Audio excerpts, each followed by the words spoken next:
Hello everyone, welcome to the stream. We are playing the Magical Land of Yeld. For those who've not been in this episode before, we are on the 6th episode. We have the replays up and going, but the great thing about this game is we are joined by the developers of Yeld, both Jake and Nick, who are here. They're sort of changing positions on being player and on GMing, which is great.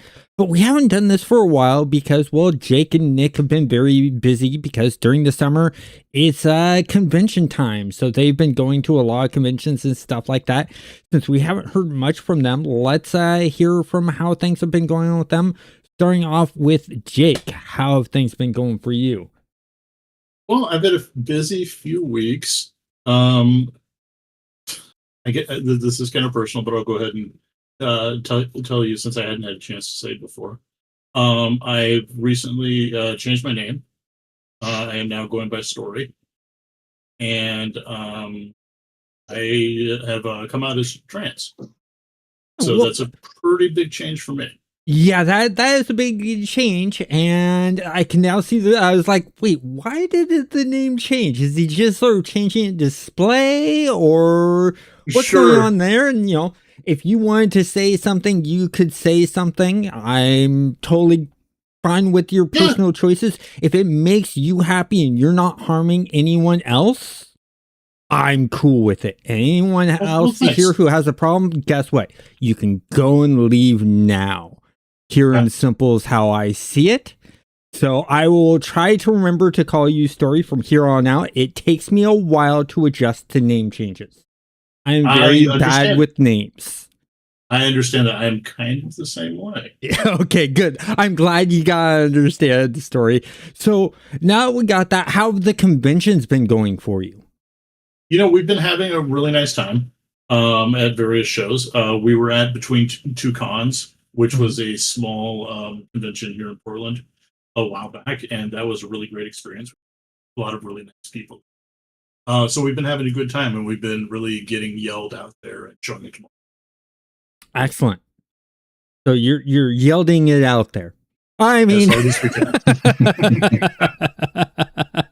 I had to make the bad puns. Someone had to do it. So, Nick, how have things been going for you? Good. I've been staying busy. We've got several projects that are about to come out. I've been laying those out and making mistakes and then learning from them. So it's been a process. Yeah. But good. Now I understand your work schedule has changed a bit too. Yeah, I'm sort of looking at other things and making some other efforts to work on a few other things right now. It's taking up more of my time. I'm also moving soon. So just a lot of life stuff. Yeah. In the off time I have, which has been a little bit, I've been playing Guild Wars 2 again. Oh yeah. Digging my way through that and really enjoying that again. That game in Guild Wars has really popped off, especially with the announcement of them working on Guild Wars 3. Yeah. I mean... Yeah, that's sort of what drew my attention back. And then I remembered, 5-10 years ago, I absolutely loved this. So I should go back and give it another shot. Yeah, There's probably lots of stuff to do. And there's always new stuff to do. It's the same thing with Elder Scrolls Online. Sure. I have not played that one yet. Oh, you gotta give it a try. If you like the Elder Scrolls game, I think you'll like it. And, I've been spending a lot of my time in Star's Reach recently because they just did a wipe. So we're all starting off with new. Plus, they put in the full capability to customize your character and are starting that. And they've done a whole entire new UI design that I just love because the important information I need is around the reticule. So I'm not having to look at the edge of the screen anymore for how's the battery on the device I'm using? How full is my hopper on my terraformer and stuff like that? I have that all directly in front of me now. And it's just got this nicer, smoother look. So I'm really diving into that and having fun with that. But that's me. I've also been playing some Guild Wars 2 and getting back into Star Wars Knights of the Old Republic because I'm teaching Dread MMOs. Because she's never played MMOs. So I'm getting her used to that. And she's like, why can't I interact with this person in front of me? Dread, that's a player. Wait, there's other players here? Yeah, massive multiplayer online game. And so she's learning all of that, and it's been fun. But let's go ahead and move on to the next person. Mega, how have things been going for you? Pretty decent. I've got a friend who's got some stage 2 colon cancer, and he's going through chemo at the moment. He's on kind of a break from the chemo and has his appetite, so he wanted to go hit up this barbecue joint in North Portland that we've been hearing about, or Northeast Portland. And we went there, and I was like, all right, you want to split the everything thing? And he's like, actually, like, I really need my protein, so I was thinking about getting the everything thing for myself. I was like, all right, screw it, I'll do the same, which is, we know is going to be a ton of food. Yeah. But then up comes this dude who is, he's not like a close friend of mine, but I've known him for many years. He's a close friend of a close friend. Mm-hmm. And he rolls up, he's like, hey man, how's it going? I'm like, oh cool. He's like, hey, you know what you're getting? I'm like, yeah, I'm getting the whole shebang. He's like, cool man, I'll throw in a little extra weight for you. And that was entirely too much food, and I did not even eat half of it. And then when I went to pick everything up to carry it away, the amount of weight in the bag that I was taking away seemed obscene, and that's after I ate a whole bunch. So yeah, if I fall asleep halfway through this game, it's food coma. Coma. But I'm feeling pretty content at the moment. Hey, and what's the name of the spot? It's called Little Barbecue. It's attached to a bar called Tough Luck. Oh, sure, okay. I'll have to check that out. But hey, maybe we can get Nick and Jake to bring back the broccoli lobsters to bring a little bit of vegetables to your food coma.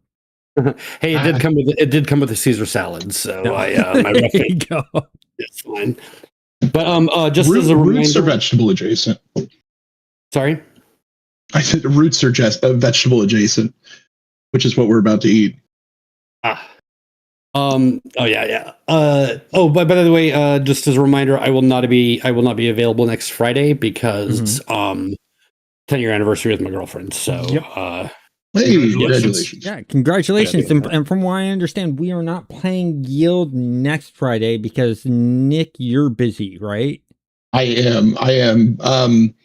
Yeah, the 24th I am not going to be available. Yeah, I think you said the 31st I think I can do, but then after that, my Fridays are pretty dried up at this point. Yeah, I'm not going to be able to do anything fun. So I would love to at least get one more in at the end of the month. Okay, yeah, and then we can put this on hold, and then if like Story, you're available, you can join us with the Street Fighter stuff when we do that. Sure, I'd like to. And Nick, if you ever become available and Story's not available, or whatever, we can do some Street Fighter with you too, because I know we have you set up to being able to make a character too. Yes, I am interested in Street Fighter. I think it'd be a lot of fun. We've been having a lot of fun with it. That's good. Let's go ahead and move on to the next person, Draco. My week's been all right. I'm starting to get a little sick again, but I got some money from a stipend that I was supposed to get to help with my content creation. So yay! Hey. And yeah, right. Yeah. I'm home alone this weekend because the family went with the in-laws camping, and I didn't think that a mattress for the way my back was feeling, an air mattress, I mean, would be quite appropriate. So yeah, you gotta get the right air mattress. I luckied out when I got my air mattress for camping. Well, we have the big, like, thick ones. Like, I mean, they're like a good, like, foot and a half off the ground. Yeah. You know? But that's too high. I have to have it at a certain height because of my back injury. That, like, I can't, if it's too high, I can't get up. I look like a toddler trying to climb a couch. And if it's too low, it's like I can't ever get up from it. So Yeah. Been there. Welcome to old age. Stay young. Yeah. Well, hey, I'm getting soon to the point in September. When it gets to September, I'm going to be spending a weekend sleeping on air mattress and camping out in Fort Stevens. Oh, I love Fort Stevens. Oh, it's a great place to cycle. Yeah, it is. And we used to do that when we were kids. Yeah, I did that when I was a kid with my dad for a couple of years. And then we started going out to Bend, Oregon. So it's been a long time since I've been at Fort Stevens, but every year now I go there because on the first or second weekend of September, 100 or more recumbent cyclists meet up at Fort Stevens, and we camp and we take 2 whole entire campground areas. And we just cycle the area and cycle to different places like, Fort Clatsop. We'll cycle to like Seaside or into Astoria. We do treasure hunts in the area. We do a potluck. And on Friday nights, we do a light parade where we decorate all our trikes in lights. And then when it hits dusk, we cycle the whole entire campground and hit every camp spot. That sounds great. Yeah, they sell out of their camp area. Their whole entire place gets packed that weekend because people look forward to the light parade. Sure, I can imagine that. So one more thing before you move on. Mm-hmm. Story, congratulations for transforming into who you feel comfortable with. And you will always be Diesel to me. Thank you. That's a great way to put it. I like that. I like that a lot. And let's move on to Zavi, who's my roommate, but I haven't seen in a week. Oh my gosh. Yeah, I'm actually. I mean, that could be good. Folks, about 30 miles away. So. Yeah. So well, the funny thing is I don't notice the difference because Zavi is the quietest roommate I've ever had. So there's times where I'm like, oh, I'm going to go talk to Zavi about this. And I go, I go knock on his door. I'm like, that's right. They're not here. But I do miss the gaming conversations that we randomly spark up. So don't be surprised when you come back, I spark up a good gaming conversation with you. It's been great down here, though. It's been super weird not having really anything to do and also not feeling guilty. Weirdest part. That must be very nice. That's only till through Sunday. I'm going to have to start doing work from home next Monday, assuming that there is work. And then Monday after that, it's head back up. Yep. So now we've gotten that out of the way, I did forget to mention what I've been up to. So I've been, of course, running this channel and doing that. I've been setting a few things in motion, reaching out to other developers, trying to do interviews, and not the easiest thing to do when you're not a big channel. And I gratefully, when I do reach out to them, I get I got good interviews to show with the Stars Reach developers, and of course you, Story, and Nick doing the interview with you guys. I throw that in to show them, what the interviews can look like. And I've gotten a few nibbles, but they've been like, we're really busy working on the game. So that's predominantly what I've been working on.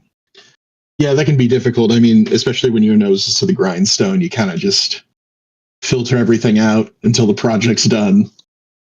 Yeah, that's the problem with being a content creator. The work's never done.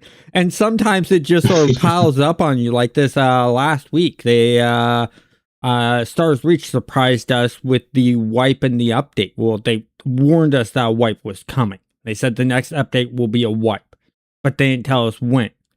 And it was like, I think on Monday, they announced, oh, we're doing an update tomorrow. And so they did the update. It was a big overhaul change with like UI changes, adding in new mobs, adding in the full character customization in a limited aspect. And so I spent all Tuesday getting footage of that, chatting with developers, because when they do really big updates and one of the, the developers have been involved with it, they'll jump into voice chat to hear our reactions and get our feedbacks about that update. And Raph Costner personally handled the UI, so he was in there chatting with us. And when you have Raph in there, he likes to tell stories and he does a good job of telling the stories. And so it's always, our statement to him is, Grandpa Raph, tell us another story, please. Because, I mean, the guy worked on Ultima Online, Star Wars Galaxies, and worked at all these big companies. So he's got all these great game development stories. Yeah, that's really a legacy. Yeah, it is. And it's an amazing legacy that he has. I mean, Star Wars Galaxies even has private servers that people are still playing on, and Ultima Online is still alive and kicking, along with private servers for that. So him making another really big game that changes the way the industry does things, because every time that man releases a game, he does something to change the industry.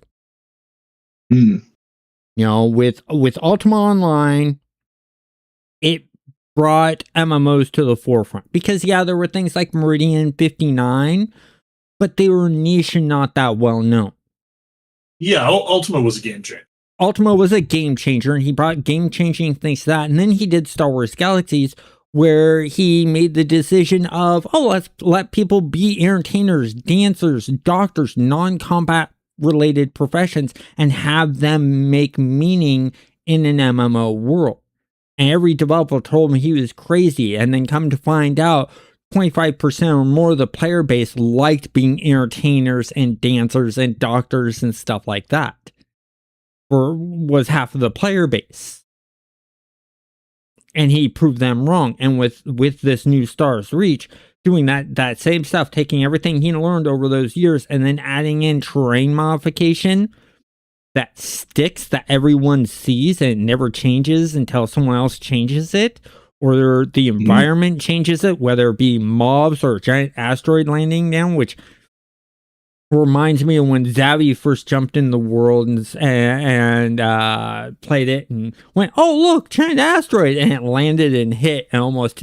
Did it land on you or land near you? I can't remember. It was near. I had to scurry at the last moment there. Yeah. That's amazing. But I remember your remarks when you saw that actually create a crater in the ground and had lava in it. Mm-hmm. And you were just surprised by that, because I know I was surprised by that. It surprises everyone, because you don't expect that in the video game that's actually going to deform the world and deposit new resources to gather. Mm-hmm. Mm-hmm. And this game does it. I thought that was really cool. But let's get into the game of Yield officially now. So I'm going to hand everything over to Nick. I was just about to say 3 hours later. Yeah. Hey, we've been gone for a long time from one another. We need to catch up. And hey, most of the streamers I follow, you're looking about an hour of talking before everything actually. Oh, yeah, starts. yeah. So, hey, you're below average. I gotta pick things up. So let's go ahead and go ahead, Nick. All right, let's do a little bit of a recap. It's been some time, so it might help to have a refresher. Oh, yes. after you all got your jobs and explored the town of Brevery Bend, Hubert Hiss, the merchant of some repute, or snake of some repute, who is a merchant, has tasked you guys with taking a box to mermaids who are living in a lake in the forest nearby. And those mermaids have information about a boy who is just like you guys. He is from Earth, and he came here, and he has had a similar experience to you. And so you went to seek out these mermaids to ask them about this boy whose name is Tyler. Trevor? Trevor? I gotta look at my notes. I think it was Trevor. Trevor, yes. To learn about Trevor. On the way there, you all came across some newlyweds whose wagon had broken down because of a bunch of fresh roots that had come and disrupted the road and caused one of their wheels to break. And you chatted with them for a while. They were very interested in your witch friend, who they asked to, read their fortune as a new married couple and maybe bless their plants, which was kind of awkward, as seeing as how Siobhan doesn't really know what a witch is supposed to do.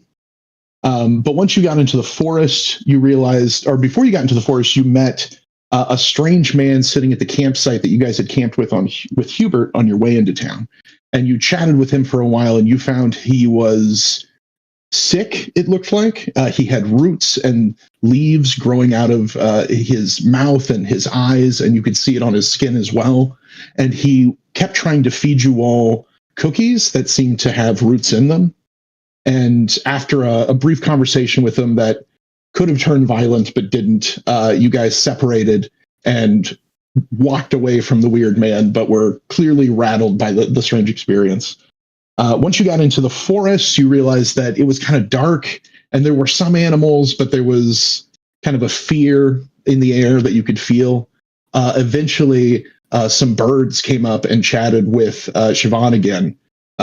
They wanted to meet a witch and were interested in maybe working with that witch.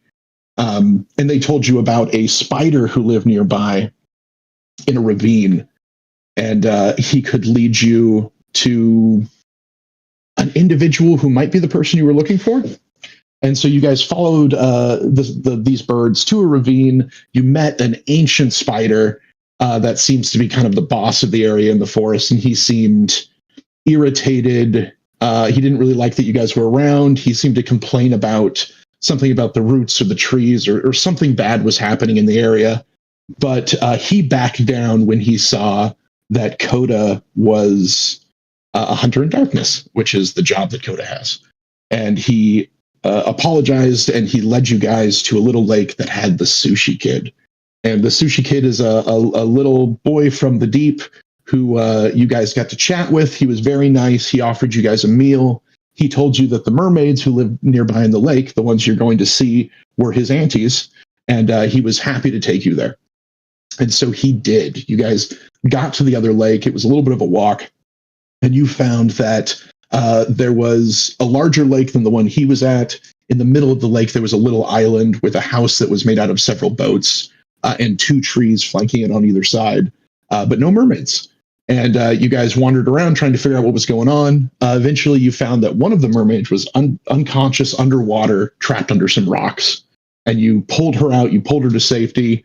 And I think you healed her up a bit before she told you what was going on. And that her and the other mermaids were attacked by root gods. And that the other 2 mermaids, Cora and Lyra, I think, or Lydia maybe, unfortunately were consumed by these root gods, and she needs you to defeat the root gods and burn them in order to free the souls of her now dead sisters. Yes, the souls, the spirits, the ghosts trapped inside the trees. So she made a Moses-style break in the water using a geyser of fish to split the water in front of you.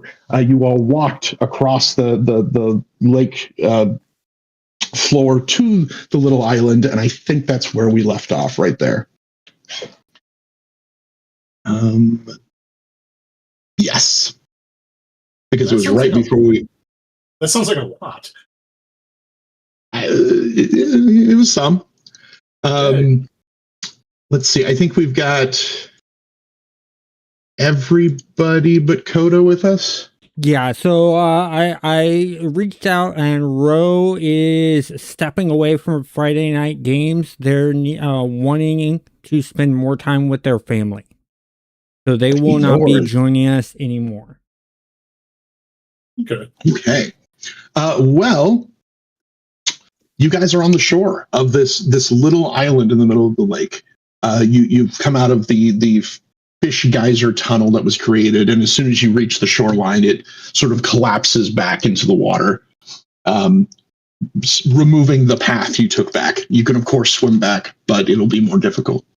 In front of you, yeah, you see a little house that's made out of several boats. They're all sort of like smashed together, creating a weird sort of crooked roof. But clearly, it's it's some sort of domicile. There's a little campsite there that seems like there's a little drying rack. Like maybe they actually live here for long periods of time. Like I had mentioned, on either side of the house are big gnarled trees that look like they're dead, and they could be like they're almost like driftwood, but they're still planted in the ground. And in the trees, you can see sort of big knots in the center of them. And as you got closer, that you could really actually make out that there are bodies inside these trees, and they might be these mermaids. It's hard to tell. But they don't move. They don't seem like anything other than trees when you get to the shore. What will you all do? Well, I am very interested since I'm a soul thief, and there was a mention of souls, and I think that's supposed to be my job.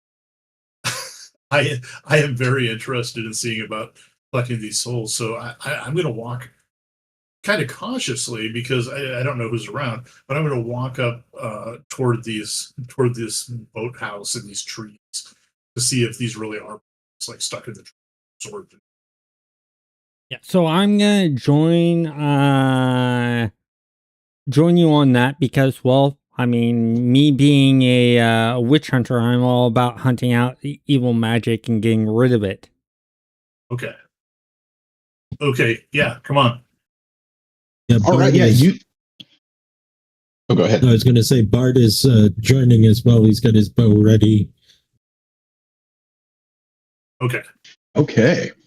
And Tara's moving up as well, though she's letting everyone else basically focus on the trees. She's got that prickly feeling and is trying to keep an eye out for, despite the fact that we left off on the Coven map, so she's got a pretty strong, we're going to get jumped.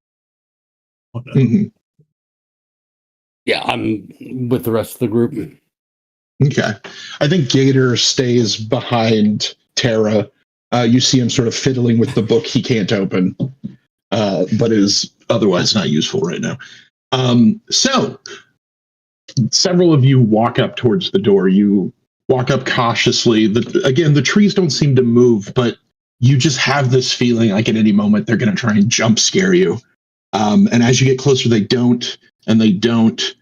But the doors of the little hut burst open once you get close enough, and you now see one of these trees, and it is moving. It is pushing its way out of the door frame. You see the top of its sort of rooty, gnarled branches break off as it pushes its head through the door. Same with limbs on either side of it as it makes its way through, being sort of dragged along by the roots in front of it that go in and out of the ground.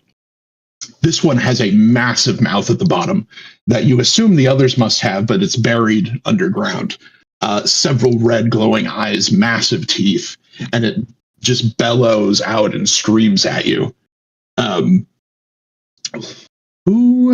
Everybody who got a little closer, you can put yourself somewhere in the middle of the board here. In some of these spaces, if I can click them. How do I click things? How do I ping? Yeah, you just press and hold. Yeah, there you go. Do So we yeah, have? just these areas here. Okay. Okay, I'm gonna go there.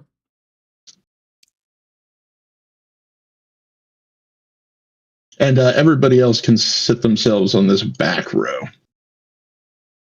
I forgot who I am. I this kid? Maybe. Maybe this kid.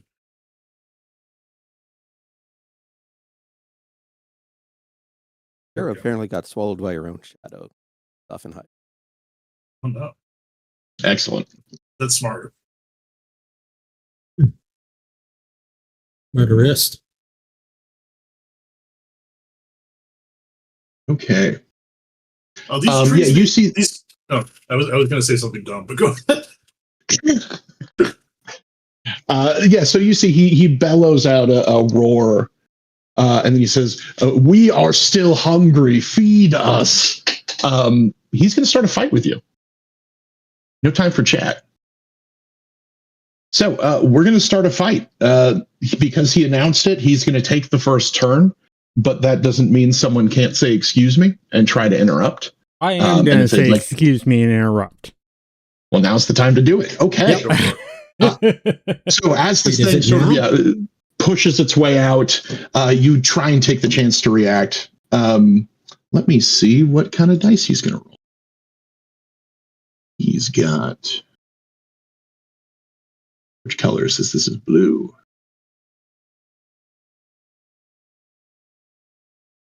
Yeah, I was going to ask, are those dots on the creatures, are those anything that are information that we have or is that we can tell anything about, or is that just like something for you to keep track? So I am tracking these just for color, so I know which one's losing what.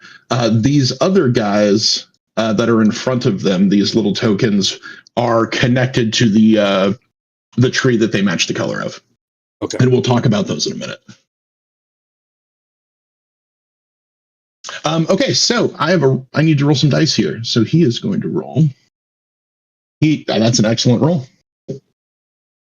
And I roll for the excuse me, right? That's right. You're going to roll your brave. If you have any excuse me dice, you'd add those too.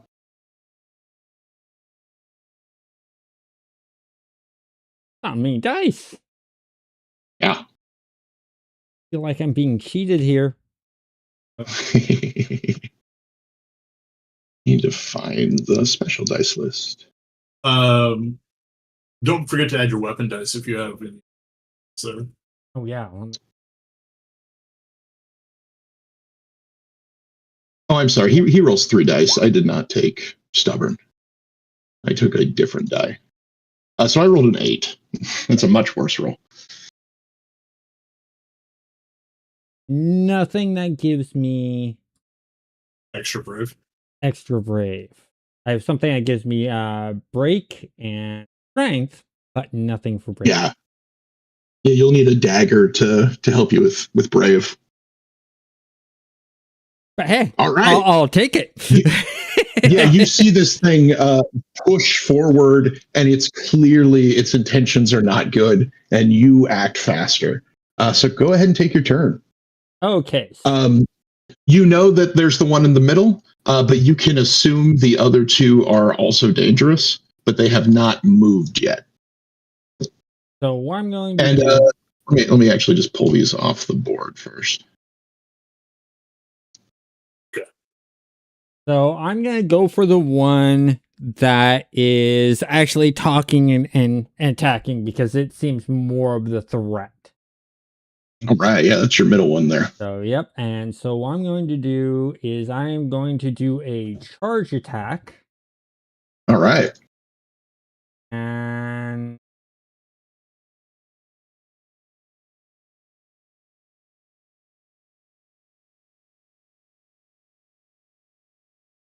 so I get to add 1 strength and brave dice to my my attack. And I'm going to be using my hammer, which gives me a +1 strong because I'm rolling my brave, right? No, strong is going to let you attack it. Brave is going to let you move. Okay, so yeah, I'm basically doing the charge. So I'm gonna move like here, and it's a movement of... I'm trying to remember movement. It's based off of your brave dice. So whatever your core brave dice are, because you're charging, that's giving you extra brave dice. If you're holding like a dagger or a sword, those could provide brave dice as well that also make you faster. Okay, so I'm able to move to you're right moving the here. wrong icon. You're moving the right icon. That's Siobhan. Oh, that's Siobhan. Where am I? Yep. That me? Okay, so I had moved the wrong one. I'm not sure. No, I was the one that placed it toward the center because we were told to place them toward the center. Yeah. I don't know. I think you may have neglected to place yours toward the other. Yeah. Yeah, there we go. Yeah. So what I'm going to do is I'm basically going to move to here. Because I have 2 brave, All right. which allows me to move 2 spots, and then I get the brave from the charge. That's correct. And then I'm going to attack. I have 1 strength, plus the strength from the charge, plus the strength from my Your club. my hammer. That's going to give me All right. 4. Would you like to break, or are you just going to do a regular attack? Let's do a break to lower their armor. It's a smart move. All right, so you are attacking blue, so that is 6. all right. Okay. Got a total of 11. Oh, all right. He is responding with an 11. That is a tie, and it goes to the friends. Hey. Yeah, describe how you break his what is it called? His bark shield. So what I do is I basically charge him with my shield in front of me. I smash into him, and at the same time, I bring down my hammer and onto his the bark skin that he has, and just sort of crack into it as hard as I can. Yeah, it is brittle. As soon as you hit it, it just splinters all over the place, and it reels back and it shrieks at you. Who would you like to go next? Me. Okay, yeah. Draco call it. I will go with Bard. Okay. We're going to mark that there is now an action chain of +1. I will not be interrupting. Bard, tell him to eat this.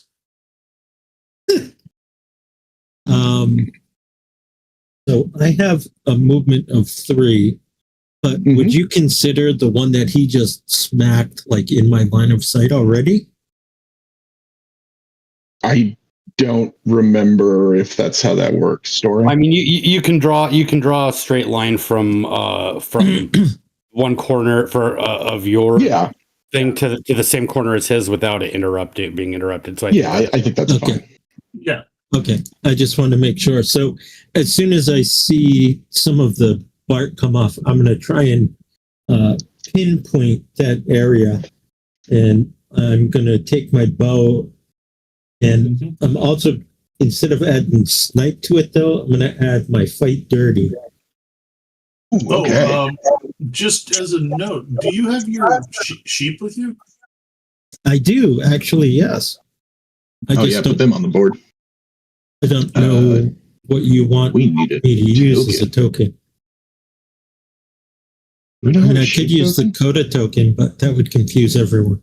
Yeah. We must have a sheep token. We have to have a sheep token. Where is it? Let me see if I can find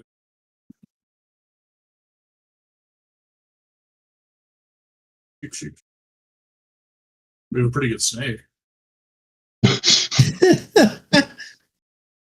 It's insane that it's not on this list. We've played games where people have played Shepherd. Hey, that's kind of sheepish. I like that. Yeah. He looks so friendly. Yeah, and can we keep it that size? Can it be like an extra long sheep? No, we did not. I can ride one that we can all ride. Yeah.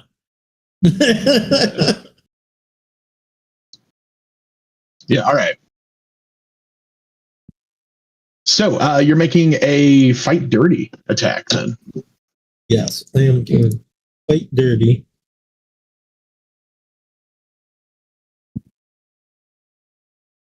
Okay. Ooh, that's a nice roll. All right, so if I got this right, I have all my strong dice. That's correct. 3. My bow gives me 1, so that's 4. And then my fight dirty is 2, so that's 6. You got 6 dice. Plus the action chain. Yes. Plus the action chain yes. plus 1. Thank you.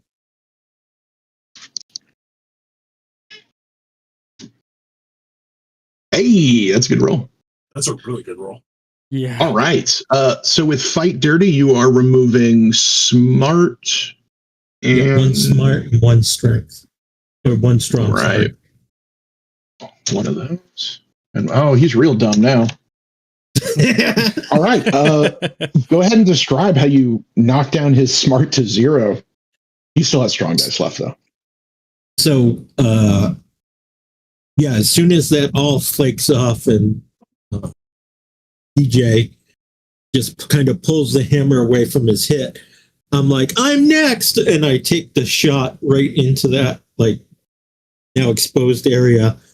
And it just like drives itself into a position of where its possible brain is. I don't know.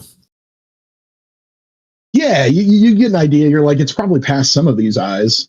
And you get it in there, and it definitely kind of slumps over a little bit, and it roars out again. You're definitely hurting it, but you're not making it happier. Well, would you like to move at all? Indeed. So, if you'd like to do any moving before you would activate your sheep.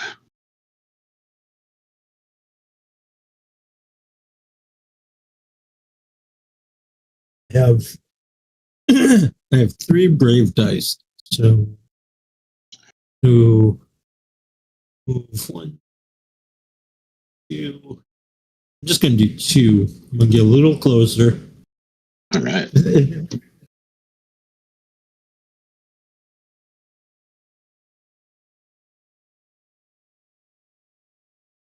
All right. So what about that sheep? So the sheep has 1 brave dice, and it can do charge in its first round. Gives it another. So that is going to move up next to me here. And then you can choose to spend your action dashing, which lets you move again. Yep. If you'd like to. Yeah. But I can't move the token, so... Oh, shit, I'm sorry. How do we I'll do it. Give everybody access to it? Okay.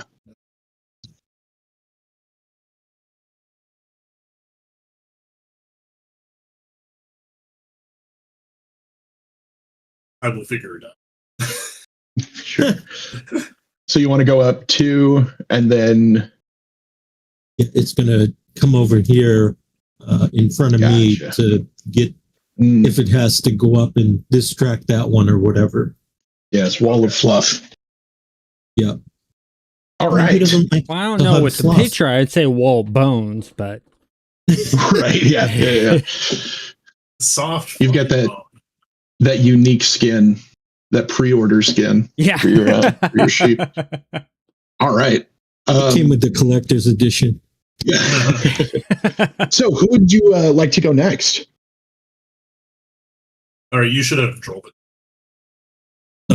Does somebody want to go next? The trees would really like to go. I'm happy to go. No. I meant of my group. if we allow the trees to go, then does that break our action chain? Yes. Well, they don't have to succeed for it. So the chain is preserved, but it stops where yes. Yeah, so if you guys pass it over to them, you will keep the chain and you'll get to roll it on like defense and stuff. If they can break the chain, which is like interrupting you, then you'll lose it completely. Okay. Yeah, I could go either way. Part of me wants to let them come down in advance. I think we should let them go, and then those of us who haven't gone yet can try to interrupt when it's appropriate. Exactly. Okay. You're in a good position here because the 2 closest players are the players who are benefiting from the action chain. So you'll get to add those dice to your defense. Yeah. Or at least the... Okay. So I will choose to let Is it the blue one? Yeah, the blue one we've been hitting, right? Yep. Yeah, the blue one's gotten beaten up a little bit. Okay, yeah. I'd be like, take that. Now you can do something. All right. Good job. Does that move up our action chain to 3 or to 2? Yes, because it was successful. Yes. So you're going to move up here, but it's going to stop the chain. So once you guys go again, you would end up creating a new chain if you're successful. Yeah. Okay, so he lets out another barky scream. Let me look at what he's got. Oh, right. That's the first thing he's going to do.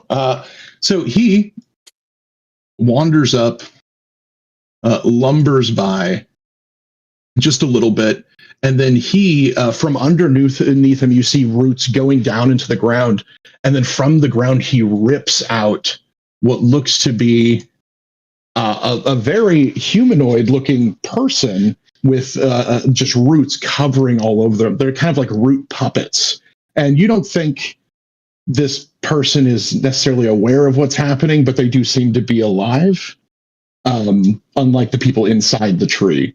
So this seems to be some sort of thrall, and he rips it out of the ground. He puts it in front of you, and he lets that thing go next. So the rule here is that I have given this root god the shepherd title. So he has a sheep that is flavored as a root puppet. So he will function in a very similar way that the shepherd functions, where after he takes an action, his root puppet will get to take an action as well. But because it's a called monster, it cannot benefit from the action chain. Only he can. So the root puppet moves over, sort of shuffles over, and kind of half conscious, half aware, takes a swing at the shepherd. Can I actually interrupt at this point, or does I? No, too late. It's got to be between turns. Okay, Yeah. got it. Cool. No worries. And specifically with called monsters, the called monster always goes after the monster that controls it or the friend that controls it, and then a new turn starts. Got it. Okay. So they always get to go back to each other. Okay. He will come over. He's got 1 strong, 1 bite, and because it's the first turn he's here, he gets 1 charge. So he is going to roll 3 dice. No touchy. Oh, he wants to. 8. And I roll my tough. So you're going to roll tough dice, and if you have any armor, you would add that armor dice to it. I do not. And I don't. No worries. Plus, don't forget about the bonus that we get for our chain. That's right. Because you've benefited from the action chain, you're going to add 2 dice to this roll. I'm glad you guys remind me of this.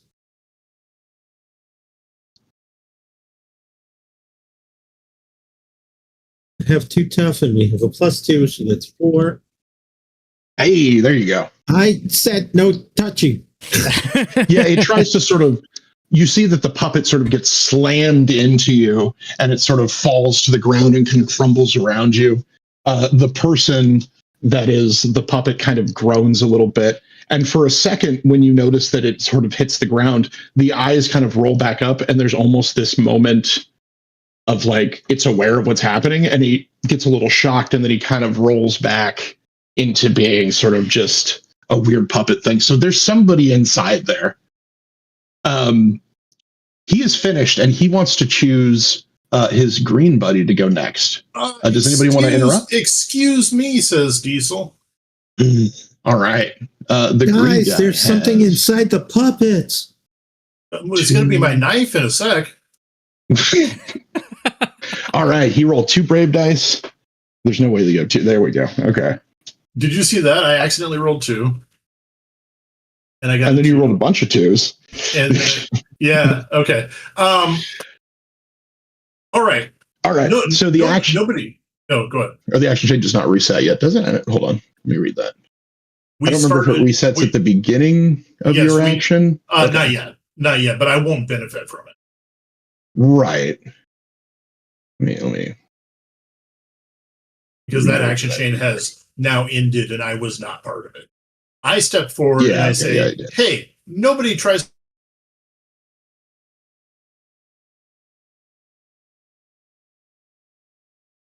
You just cut out.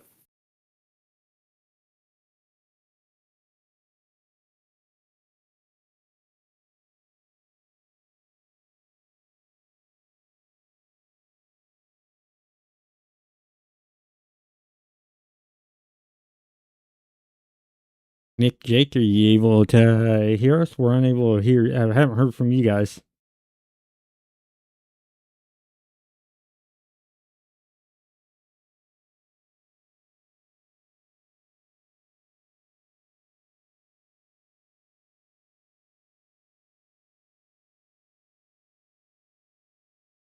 Looks like we're having a little bit of a technical difficulty, so give us just a moment.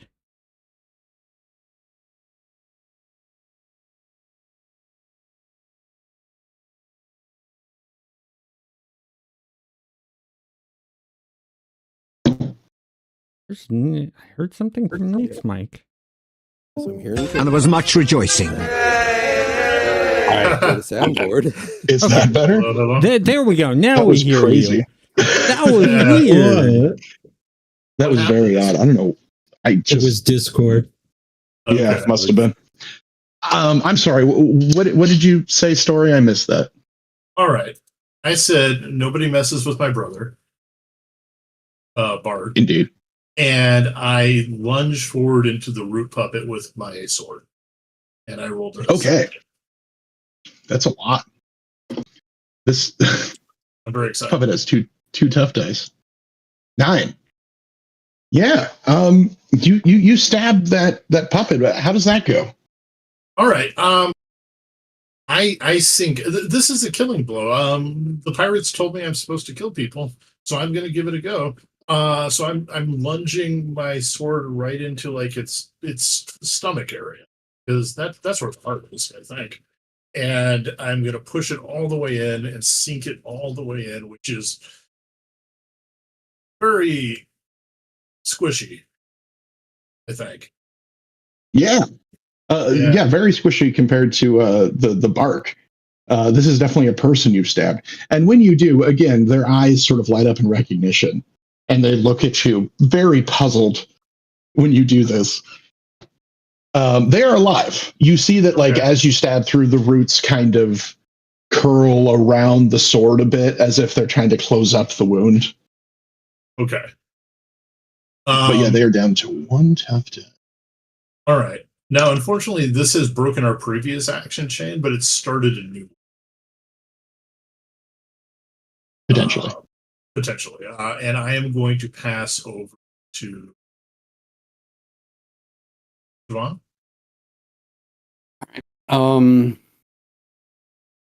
It's gonna step up and try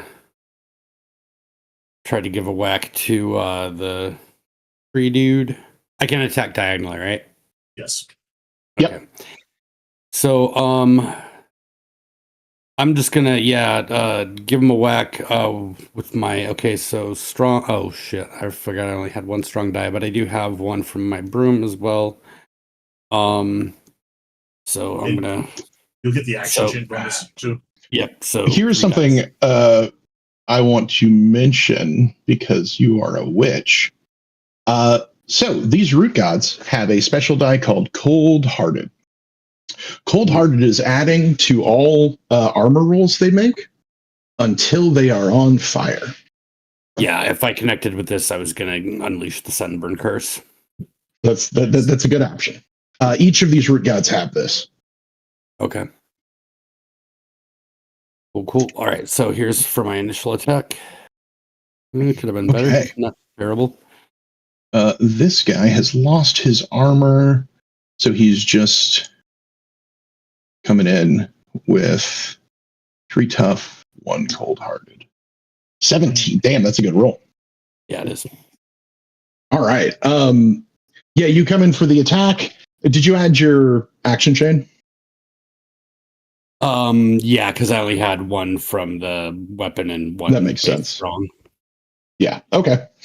He is much more prepared this time. You come in swinging, and he kind of twirls around, and in just this mess of limbs and roots, you cannot get a clean strike on him.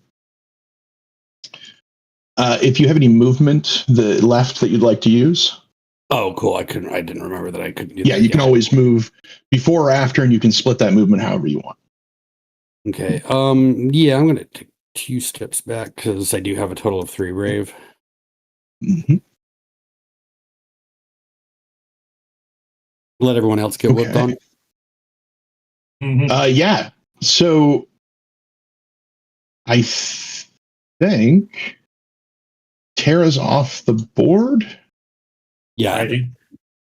Yeah. So which one, green or red? Oh, can I not have Tara come in? Oh, Tara comes in at the On end. this. Yes. Yeah. Okay, yeah. So, all right, let's go ahead and say red. Okay. Let's see what's red got here.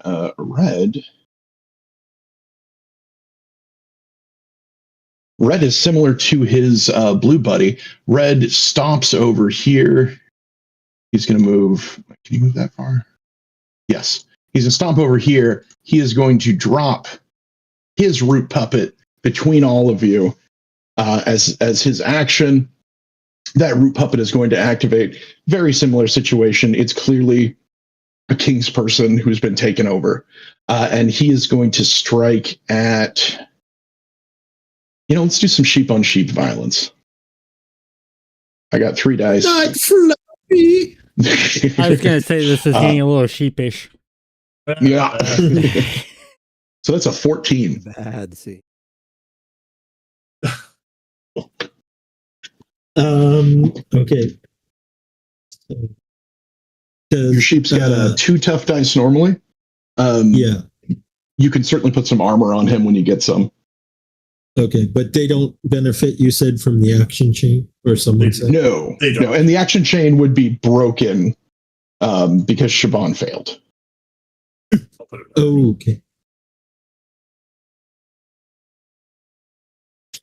Well.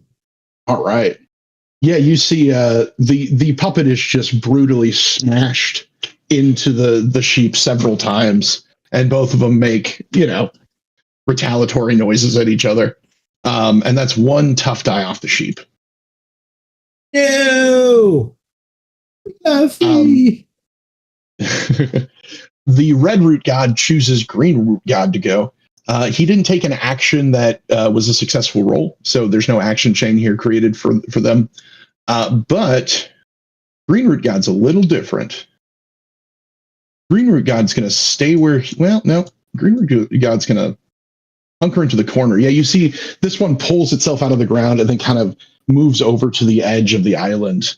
In its hands, its many limbs, you see that it's kind of got like a whipping vine, but it also is holding a book in some of the limbs of the tree, and it's flipping through the pages with the branches, and it wants to cast a spell.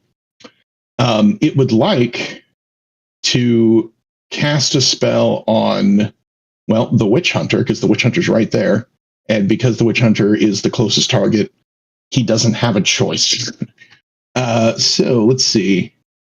I've got 3 smart dice and a +1 action chain. Or I don't have an action chain. So he tries to cast the hurt spell on you. You hear him chanting a little bit in his nasty tree voice. You see the pages flip in the book, and you see sort of light come from the book. But I'm pretty sure a 7 fails. I think I need a 9. Yeah. So he tries to cast something. You can tell specifically.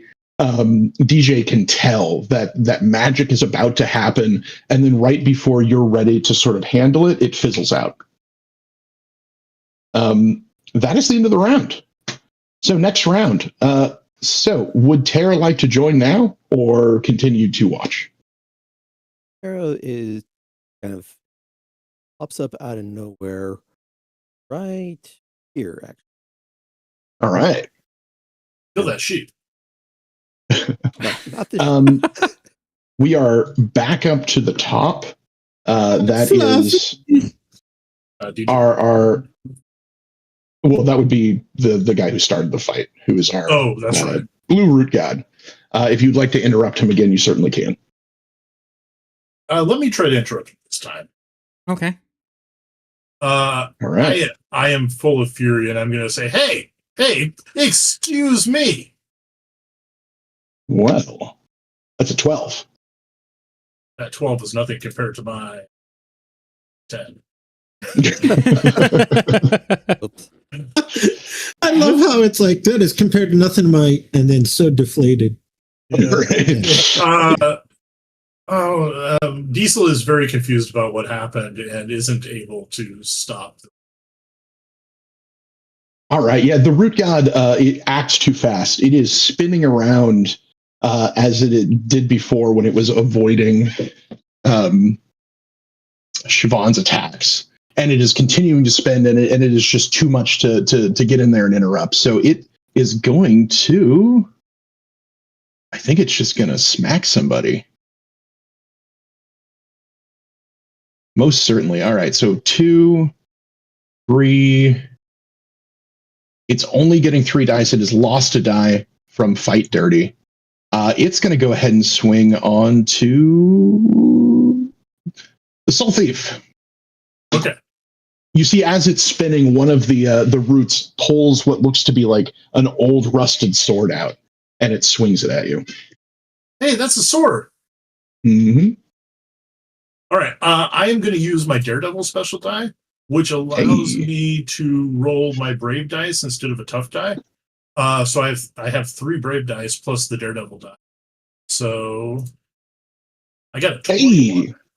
All right. And that means I avoid the attack, but I lose a Brave die. That's right. So it's a great die for keeping you alive, but it does make you lose core dice. That was scary. Yeah, you see it whips around. You're able to get out of the way in the last minute. But it's still thrashing about, and it's going to move away as it's thrashing around. That ends its turn, so it's going to activate its little root puppet. The root puppet is going to go ahead and probably go for the shepherd again. Or go for the shepherd this time. All right, 2 dice on to Bard. I said no touchy. That's 1 strong and 1 bite. For an 11. Okay.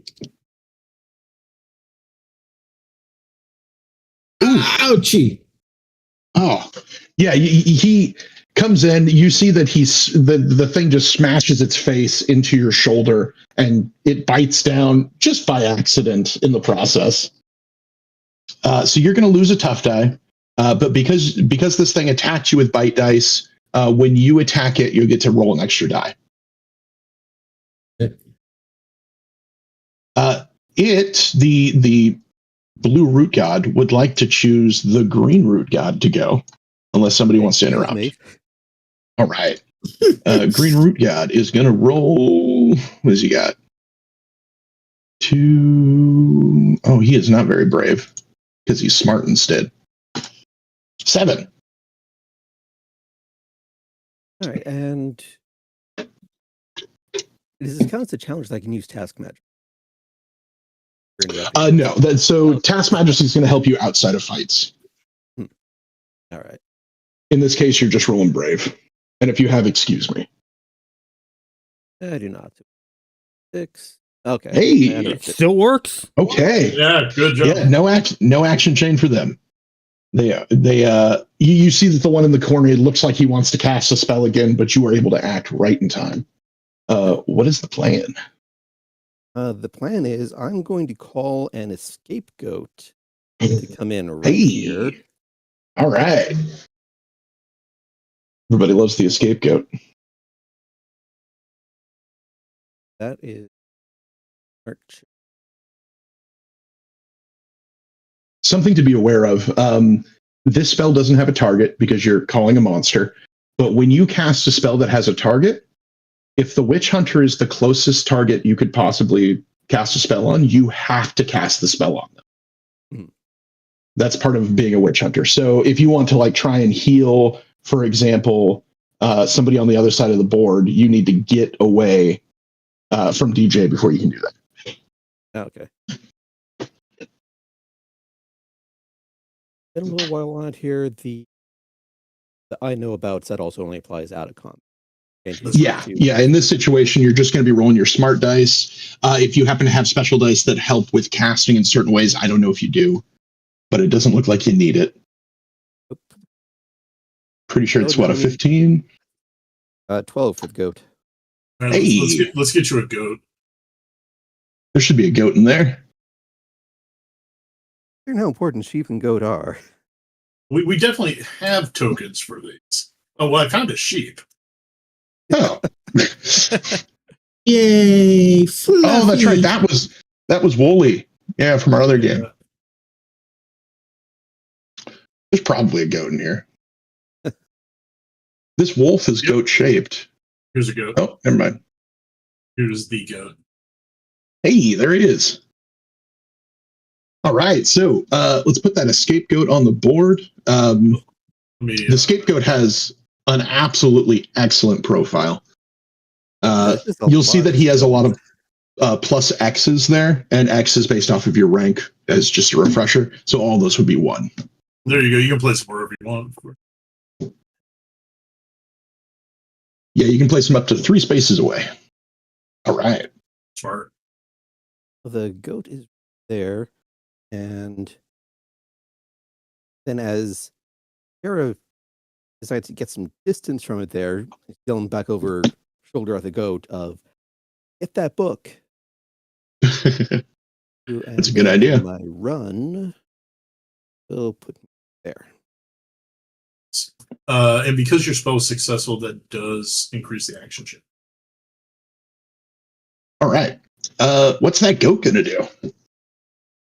Well, the goat will actually listen to me and tries to do a disarm on Mr. Green up there. Oh, no. I have no plans for this. All right. What a seasoned gamer let's see. does to a seasoned game master. Well, I was thinking it's like you guys don't have any special dice yet, so none of you have disarm. Not completely forgetting that the goat is a master of all combat. All right, so we've got 2 tough. We've got he's actually got quite a bit. 3, 4, 5. So he's got a solid 6 dice. One of those is cold-hearted, so as soon as he's on fire, one of those would go away. He's also got 3 armor dice. He's wearing heavier armor. Armor still counts against disarm attempts. It does. And poor scapegoat only has 2 strength and 1 on disarm. But he can add his bite dice to this. Oh. He also has lucky dice, and lucky dice can be added to any one roll per adventure. So if you wanted to, you could add that lucky die in. Okay. Yeah, so instead of rolling just the basic 3 dice, well, I mean, he's got, gonna have to use mouth anyway to just kind of snatch that. So that becomes 4. And then I think it's kind of important to get rid of the spells off this thing. So yes. Yeah. Spend that lucky die. Ooh, look at that. Very nice. That lucky die did its job. Yeah, wow. All right, tell us how this goat snatches that spell book. Yeah, so the goat just kind of hops in out of... Actually, given the theme that Tara's been going with, goat actually just kind of leaps up into existence out of Mr. Green's shadow. Just flies up into the air. And then just latches right onto the book in the middle of the things, and then just twists the head and flings it away as it's dropping back down to the ground. Excellent. And then also books it from retaliation on there. 4. And he escapes. Excellent. His name. All right. That book is on the ground. The rooter is not happy. It was really relying on his reading materials to win this fight. So he will have to pick that back up as his next action. In the meantime, who do you want to go next? Me. Yeah, it's like, so it's EJ, get the book. So I'm going. The charge, is that at the beginning of actual combat, or is that at the beginning of every round? That is the first round of combat only. First round of combat. Okay, so I'm gonna Yes. take 2 steps. Or the first round you enter combat. So Okay. like if you So get in I'm later. gonna take 2 steps here. Yep. And I am going to hit the green guy. All right. So I'm going to do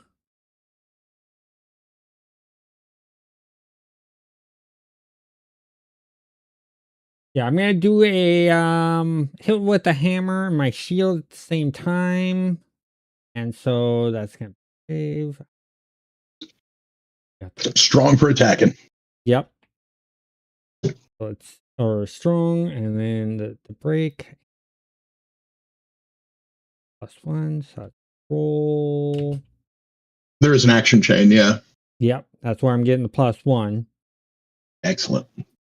Now, I can't remember. With the hammer, I choose either strong or break. I cannot use both, Nope, right? you can add them both. No, you can always add them both. So Okay. any core dice can always be added to a roll of that core die type, right? So if you're holding a staff and you need to make a challenge roll to, whether or not you know something, you're going to add the smart dice from that staff no matter what. Specifically, dice like break are referred to as combat dice, which is a die you can add to an attack that will change that attack in some way. Okay. You can only ever add 1 combat dice to an attack roll, and you can have multiple of a single dice added. So if you have 3 break, you could add 3 break to it. Okay. In addition to that, there are dice called bonus dice, and those dice could be potentially added to any roll, even if you've added a combat dice. For example, charge is a bonus dice. Mm-hmm. Yeah. Well, what about adding Rite of Fire? He's got to be on fire. Oh, that's right. That's another bonus dice, and you just add it to any attack against someone who is on fire. Okay. So You later do have on, matches. and Siobhan, keep that in mind. Another great weapon that anybody can use, but specifically is great for witch hunters, is you can use a torch. Mm-hmm. And a torch is a one-handed weapon that provides +X strong, and if you successfully attack somebody with it, it sets them on fire. And again, X is your rank. So torches are always good. Yep. Even at later ranks, a torch is still useful. Yep. So I'll just get 4 dice. All right. He is rolling his 6 as he did before. And he's getting through it this time. He's tough. He did not. Oh, you broke up again. You clash against this one. This one's a little fresher than the others. It does not snap quite as much. And you see that, he is tough. You're probably going to need a little more of an action chain to get him taken down. Yeah. So unfortunately, that breaks our action chain. It is. That's fine. This may be a good time to have the monsters go then, since we don't have. Excuse me. Yeah. It's up to you. I think we'll go ahead and let's have the I'm hoping that I've aggroed the green enough. I'll let the green go. Yeah. The green's pretty limited because you've taken away his spell book. So he's going to have to pick that up. Green will, I think he's just going to have to do that. He could attack you. No, he's gonna spend his action picking up his spell book, and then he is running away. He knows a witch hunter when he sees one. He stomps his way down here. He wants to choose the last one to go, which is red. I am going to try to interrupt that one again. Okay. I'm going to try to do an interrupt. All right. I got 3 dice. I'm not 15. Shit. Yeah, not a bad roll. Oh, well, D4s will certainly not. Okay. Let me try again. Oh. All right. My bravery the is red- failing me. It is. Got to be braver. Well, you lost a brave already. I know, that's why. Okay.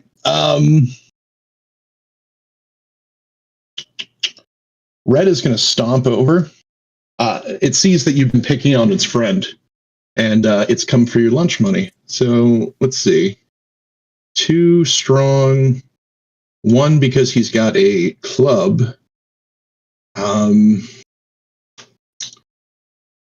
He could break. What's your armor like, DJ? You got light armor? No. You got a shield? Yeah. Yeah, you do. All right. So that's going to be 4 dice, a break attack against DJ with a 17. That's a nice roll. All right. Yeah, he slams his knotted club, which seems to just be a limb that he's ripped off, into your shield, and your shield splinters in front of you. Parts of it are still there, and you know you can repair it, but as of now, it is not effective. Okay. So go ahead and write that shield has 1 less armor die. Any other dice it has, it will still provide. It just won't be providing any armor dice anymore. Okay. You can sew when we're not in a fight to repair it. Okay.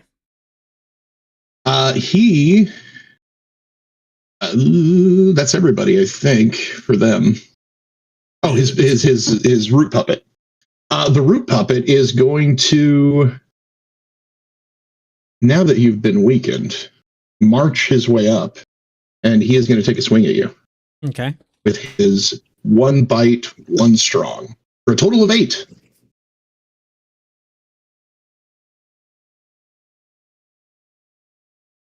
Against my 10. That was close. Yeah. See, All you right. asked if I had Yeah, light just- armor. I do not have light armor. I have heavy armor. I've been fooled. That's fine. I got rid of some of your armor. It's still 1 at a time. I answered you honestly. Again, they try and. No, I agreed. He tries to smash right into you, and he cannot make a dent. But that is them. Who has not gone? I have not gone yet, and I have not. It has. yeah. I'm gonna let Diesel go.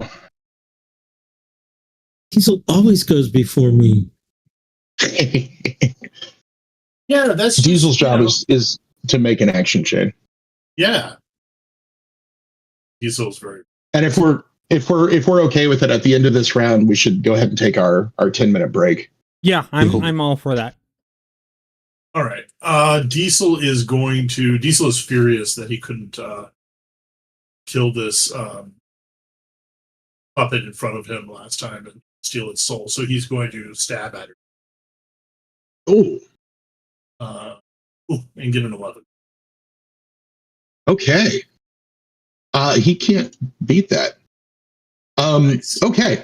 So a few things are going to happen. 1, you've killed this poor rooter, this poor root puppet. It is dead. So you're going to get a soul. Mm-hmm.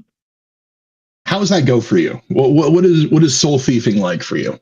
Okay, well, obviously Diesel probably has said to people that he's, stolen souls before, but he's lying.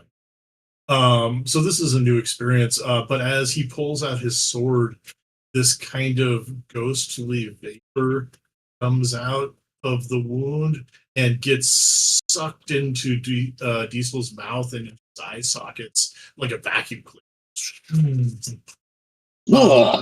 And Diesel kind of rears back up straight and lets out a gasp, and his eyes glow for a moment. And he has a soul. All right. You've got a soul. So your soul charge, which means you bank an action as the soul thief does. Or I'm sorry, that's steal soul. Soul charge is when you spend your banked actions. But in addition to that, when you kill this puppet and you steal its soul for the first time, you are going to gain an evil die. Oh. You have killed an innocent. This person is not in control of what's happening. You could have saved their life. You have killed them. Wow, Diesel's learning a lot. And you've gained power. Yeah.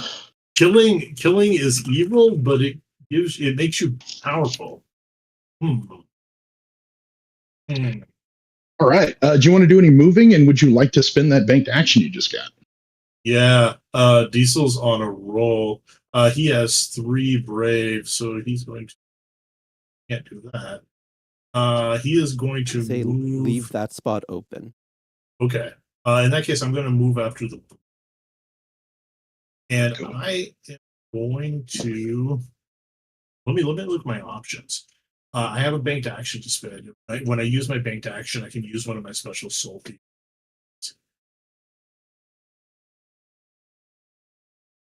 All right, so I'm going to make an attack against the blue tree monster. I created an action chain bonus, but that won't benefit my banked action. Nope. I am going to. This is going to be a trip attack. Yeah, you guys know that you've taken away one of his armor, and you have successfully hit him with a fight dirty. You're going for a trip? Yes, I am. All right. He has got some tough, and he has got 1 cold-hearted. So he is rolling a 17. I got optimistic. That was too much. Oh, you were close. You had more dice. Yeah. Oh well. All right. Yeah, you try and go for it, but he saw how you ripped apart that puppet and is more cautious. Okay. Backing away. Well, that's so fine. Who goes next? I am going to choose. Let's see. Siobhan hasn't gone. Right. Neither is Bard. Oh, Nope. right. Okay, I'm going to choose Barb then. Why do I sense there was some brotherly favoritism in that choice? That's what I was going to say. Not at all. So I'm going to move Get out of there, Bard. over to here. And this time I'm going to try to help out my brother who I just watched devour a soul by using my bow on the blue one. It tastes like Snickers. You have to be 5 spaces or more away to snipe. Do I? I think. Okay. Let me double check that. I'm pretty sure that's the stipulation for it. There is a distance stipulation. Snipe is right. More space. Yeah.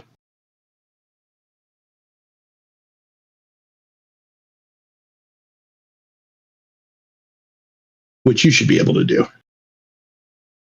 Yeah, if you just go down. All right. Right one, that's 5. Right. That would be 5?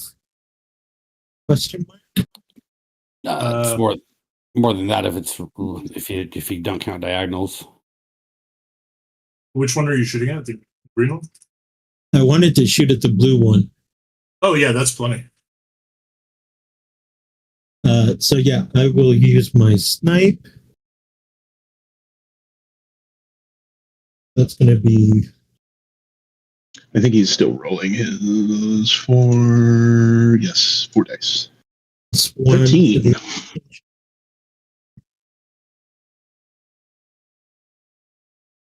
There's an action chain.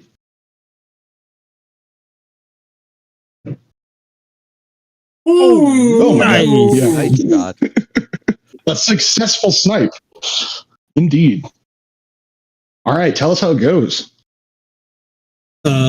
So as it's distracted, by Diesel trying to trip it and its many roots. I just kind of, I just kind of shake my head like, how are you going to trip a tree?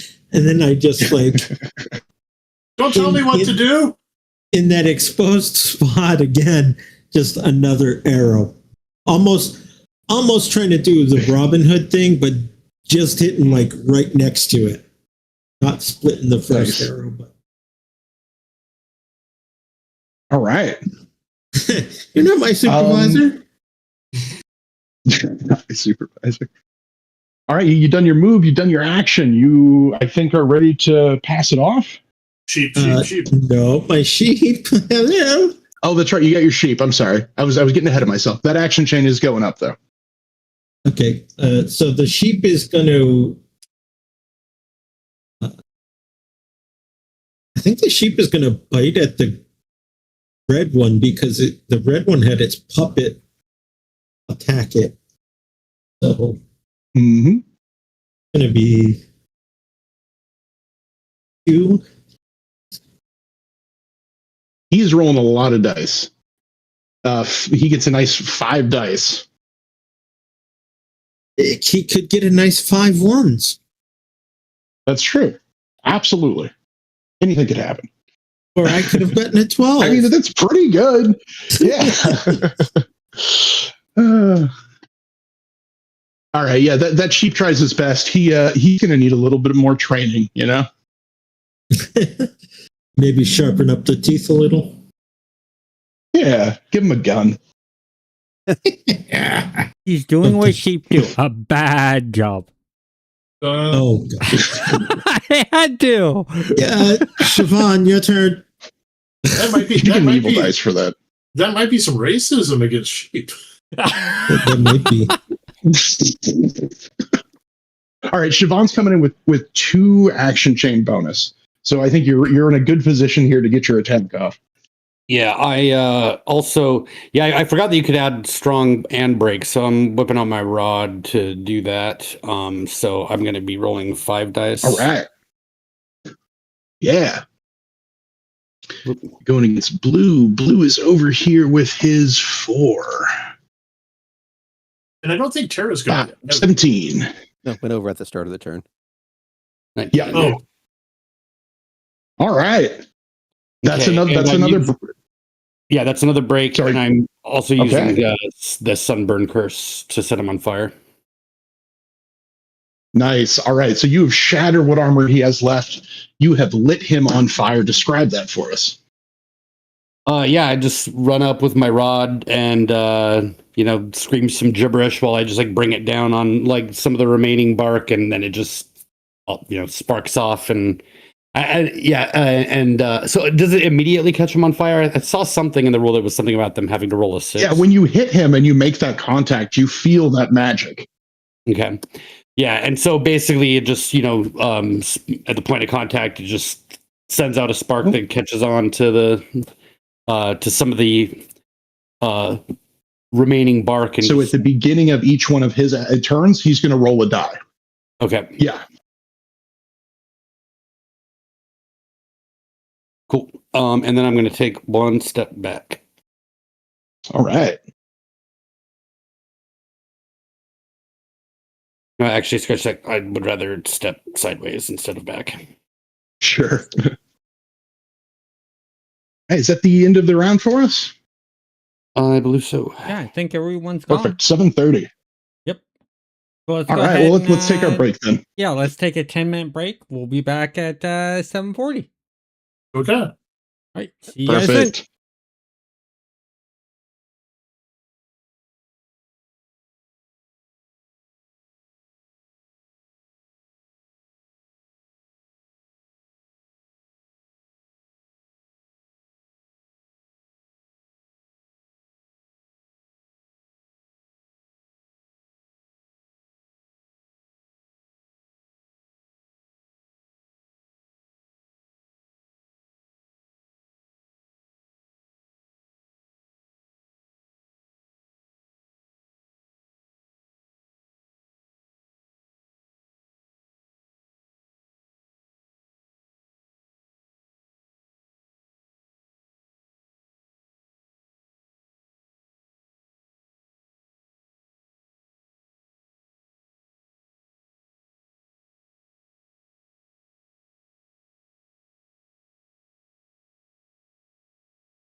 Okay, we are back and we're ready for a fresh new round. So Nick, That's take right. it away. We're back at the top. This red root god would love to go.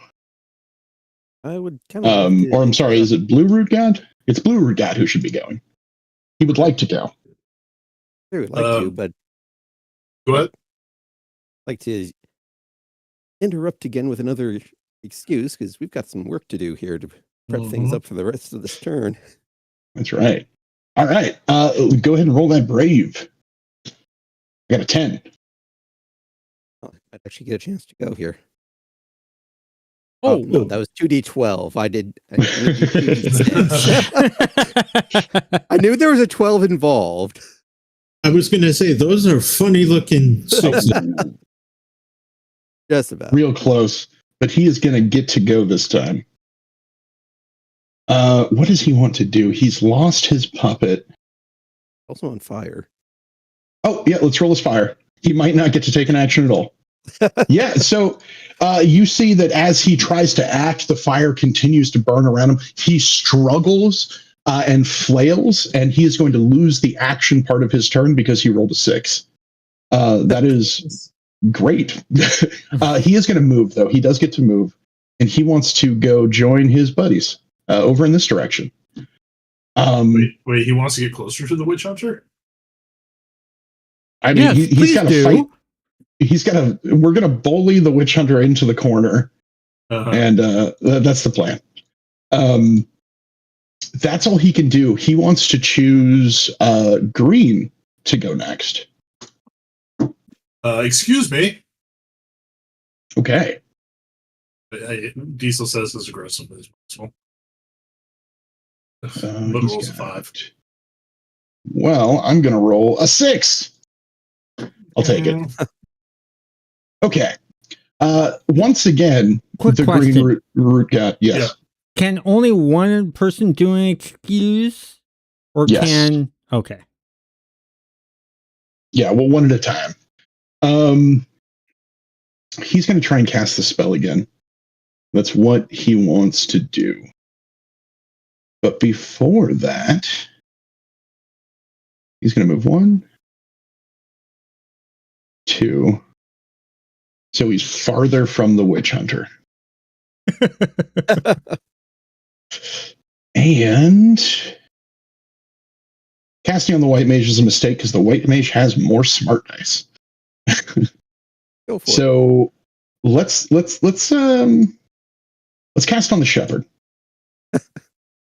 Sorry, go for the there's no shepherd here. So he's got some smart and a whip, which is giving him some more smart. So he's got 3 dice. Let's see if he can actually cast the spell. Yes, he did it this time. Okay. You see that he goes to cast the spell from the book again, and he successfully does it.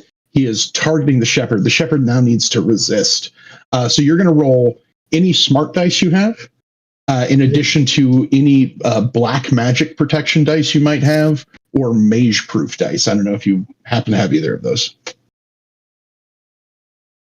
Oh, All right. Was he doing I have one doing smart something else dice. here? Well, that one smart is not going to save you from an 11. Do you have any sushi you could eat? I do. That's at least 2 dice. I will, as I see that thing doing its mumbo jumbo, I'm going to eat this one tuna sushi I have. Hell yeah. I took Freshly it from the caught. sushi keep.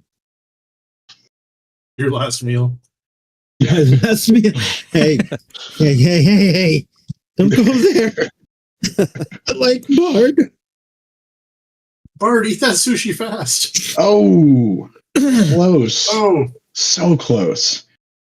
You feel a weird tingling sensation all over your body, and then just an angry, horrible feeling in your chest as you feel like the insides of you are getting squeezed by roots that are inside of you. You lose a tough die. I don't think that sushi was good. Turn From the other side of the lake, you hear the sushi kid. Oh, my sushi's great. You're just dumb. So, just for audience remembrance, what happens if you fall to 0 tough dice? So when you hit 0 tough dice, as a friend, you get to become a ghost. Your body drops where you are, and you are able to take ghost actions for that point on in the fight. There are several bespoke actions that you can take, but one of them is to make a restore roll and come back to life. That's if you have restore rolls to spend. Yeah, so I have 0 tough dice. Hey, all right. One down. Great about those. Name a time that Uh, GM doesn't get excited when they take out a player. Yeah, you all watch as Bard just falls to the ground. The guy was casting the hurt spell, right? Yes. Indeed. Isn't that challenge 12?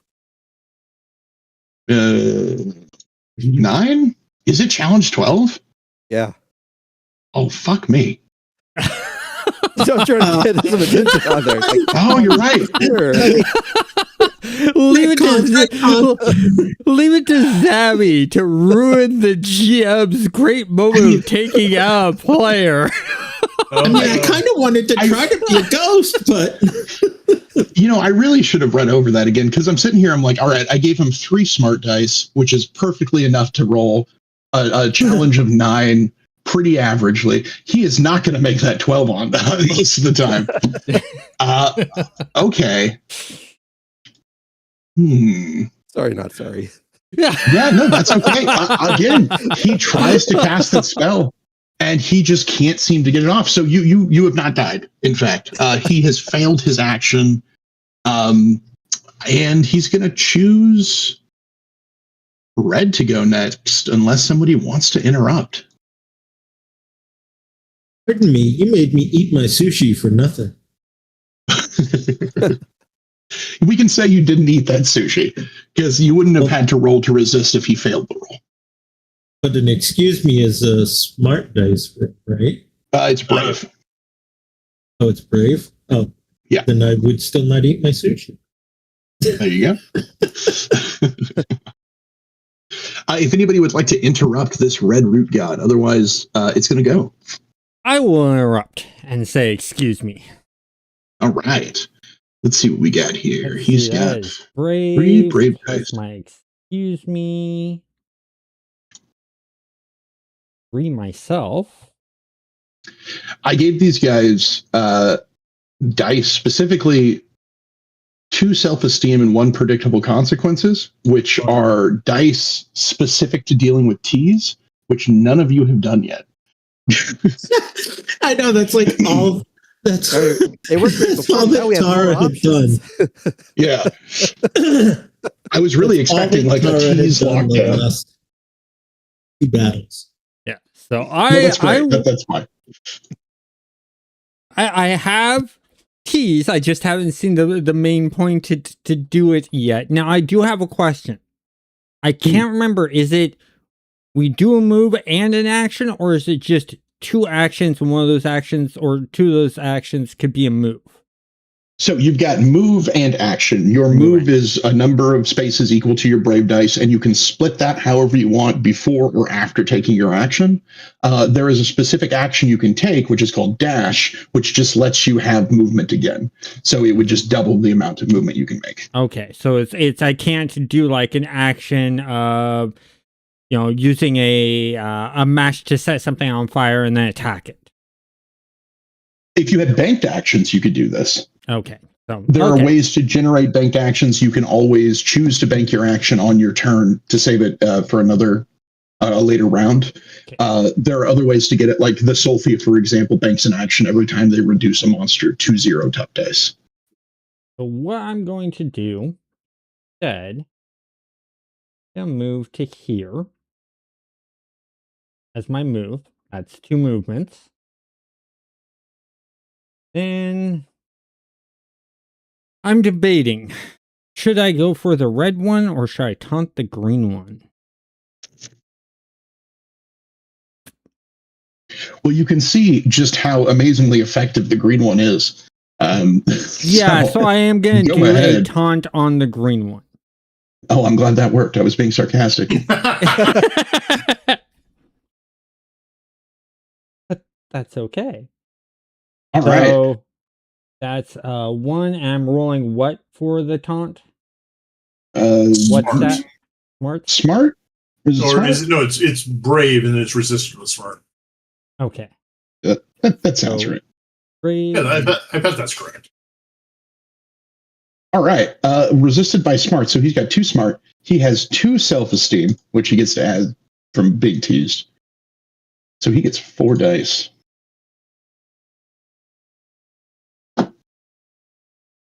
Oh. Oh, Can I change that 1 to a 6? No. just Hell. you try and hit him with that tease. You try and get his attention. These things have self-esteem up the wazoo. There's nothing you could say that would ever break their spirit. But good try.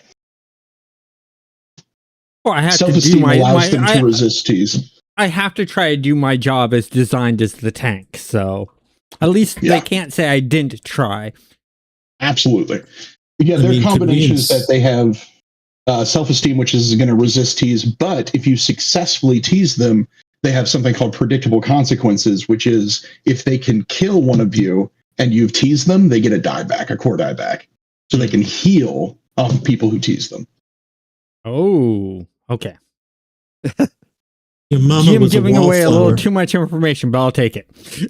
Well, I think it's worth to show exactly the types of tactics you might run into Yeah. and the stuff that a GM can do against the players. Yeah, definitely. I 100% agree with that, because the great thing about this is for people who aren't watching, you're getting to learn how the gameplay mechanics work and how things Exactly. can stack up, and you can create patterns and stuff like that.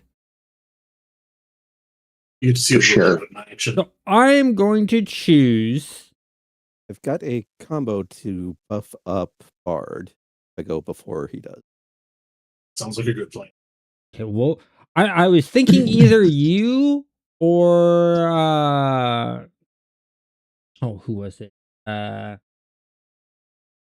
Gonna to go next, because the witch can set things on fire. And I think the more of them that we get on fire, so I'm trying to figure out who should go first of the two of you.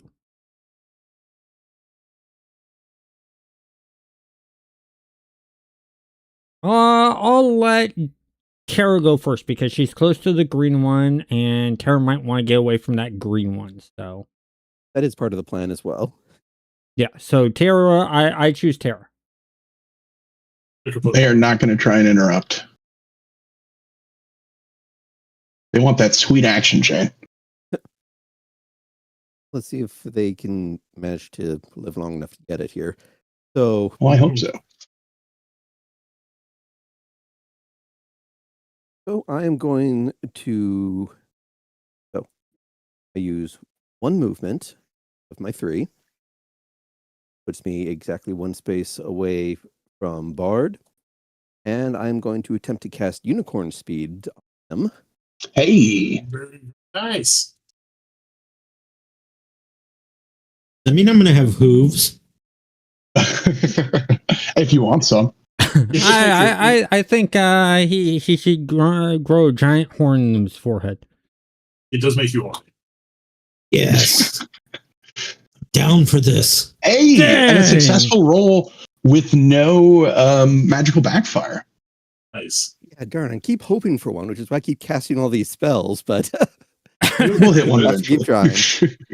I think we found out that you don't do bad rolls when there are other people around that you can suck the luck from. apparently. Mm. All right. So Tara basically, all right, big ugly guy's right here. So scoots over, and then basically a wind just starts swirling up around her hand. She just taps Bard on the shoulder. Just then, as she keeps running past, just says to him, "Keep running," Yeah. and moves herself to do that. And your goat was initially your goat was kind of standing up on its hind hooves up here. It's like waving the four hooves, like pass it, pass it. But then DJ does nothing with the book instead, so it kind of looks disappointed. And starts reaching for a match, but then the Mr. Blue gets in the way. So just gets frustrated, runs up, dives in, and just goes to take a chomp out of Blue here. Perfect. We can mark him with fire too. So we know he is on fire.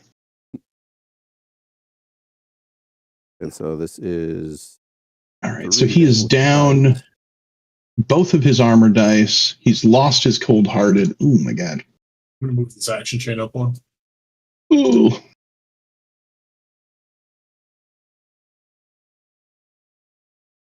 Yeah.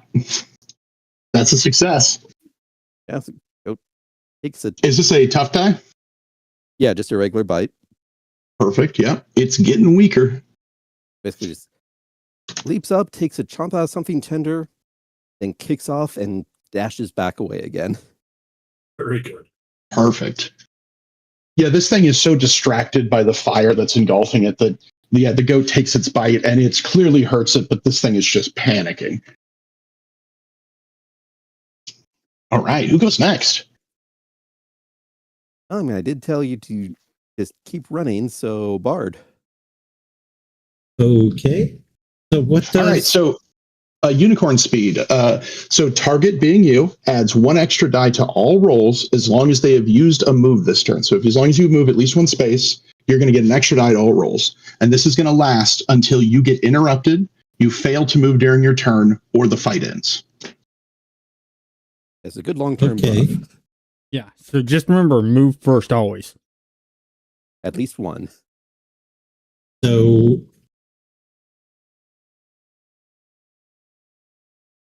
I believe that puts 5 between me and green guy. Yep. You're good. And I am going to, excuse me, since they've tried to do spells, I'm going to fight dirty. Yes, Hey. Very good. Very smart. Shoot him with my bow. No, I only have 1 smart. I'm a 1-trick pony. Um, and this kills a 1-trick unicorn? Anyway. Yeah. This is the one with a lot of dice. So a roll that's going to break that is a good idea. Remember your +1 action chain bonus as well. Yeah, and then you said 1 for the unicorn, so That's right. So 2, 5. I don't have many dice. I hope this is good. See if it works out. Ooh. Oh my god. Jesus. Yeah, there you go. Yeah, not many that's what dice you're at looking all. Did you maybe So, forget alright. a dice or Wait, something? I might have even missed a dice. That's 3 for strong, 2 for fight dirty. My bow gives me a strong. So that's 6. Yep. Plus The action chain. the action chain 7, plus the unicorn 8. Yeah. So sorry. That was only 8. Do you want me to re-roll? That's probably Yeah, go ahead and reroll. Yeah, I mean, I think you'll make it. Go ahead and reroll though. I'm not worried about you not making it. Yeah, there you go. That is a significantly worse roll. Yeah. The average on the dice would have been fine. Yeah. Okay. So I'm sorry. You said this was fight dirty. Fight dirty. So -1 to strong and -1 to smart. Oh, this poor. He can't. He can cast the hurt spell with a double roll of 6. That's where he's at now. And if you take his whip away, then he couldn't cast it at all. He's in desperate need of an action chain. Okay, who goes next? That sheep. My sheep. All right, let's see it happen. So my sheep is finally going to go and try. Can my sheep try to like take the book away You have to have disarm dice to do that. So when you get a chance to buy stuff for your sheep, you could buy them disarm. So in that case, it's just going to take like a bite into it. Okay. Going to be a whole 1 dice again. You would get 1 strong and 1 bite. Or sorry, yeah, 2 dice.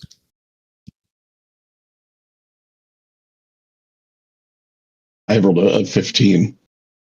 Yeah, I kind of had no chance on that. Poor little sheep. Well, I see it more as you rolled a bunch of 3s. Oh yeah, all the 3s. Yeah. I mean, my 8 beats every single one of those 3s. Just don't add them together. Any 2 of them, even. Any 2 of them. What I think is really useful for the sheep, at not your sheep specifically, but when I played shepherd, if you want, is I mostly use the sheep at this stage for blocking monsters and keeping them from moving in spaces. Well, that's pretty much what I'm trying to do. Just kind of keep it from moving forward and distract it.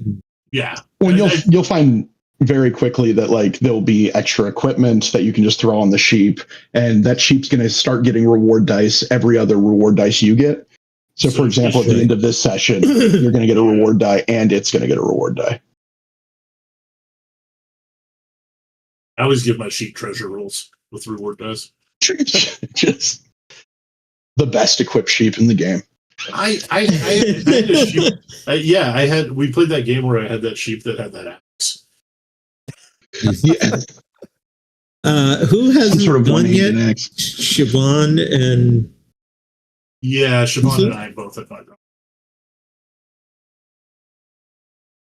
gone. Well, we'll let Siobhan go.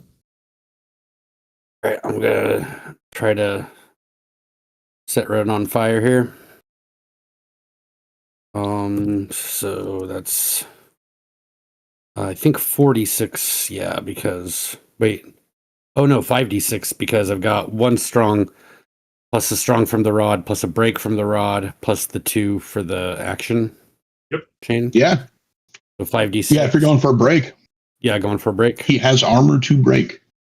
Well, that could have been a better roll.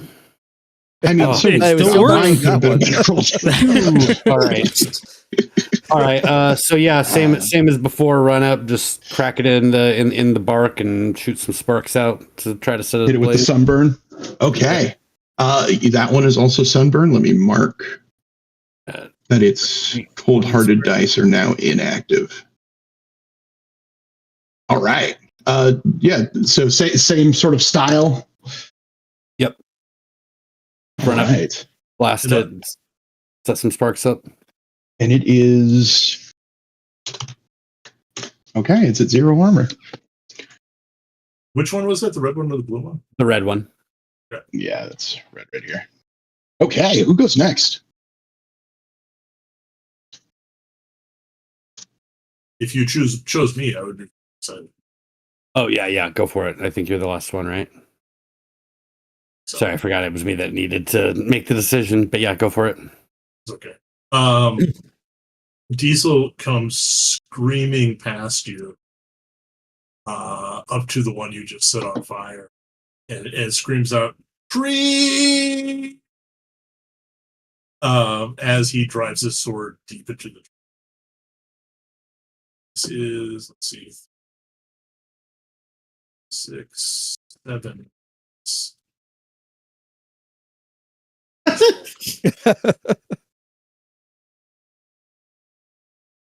I hit the wrong one. There we go. 23. I can't beat that. Oh, especially not with an 8. Yeah. All right. That's a good old stab into that tree. One tough die down. He is tough though. Fine. All right. How does that go? As I said, Diesel comes screaming by and lodges his little sword deep into the tree, and 100% expects that he's going to kill this tree, suck out its soul, and so is standing there expectantly as the turn ends.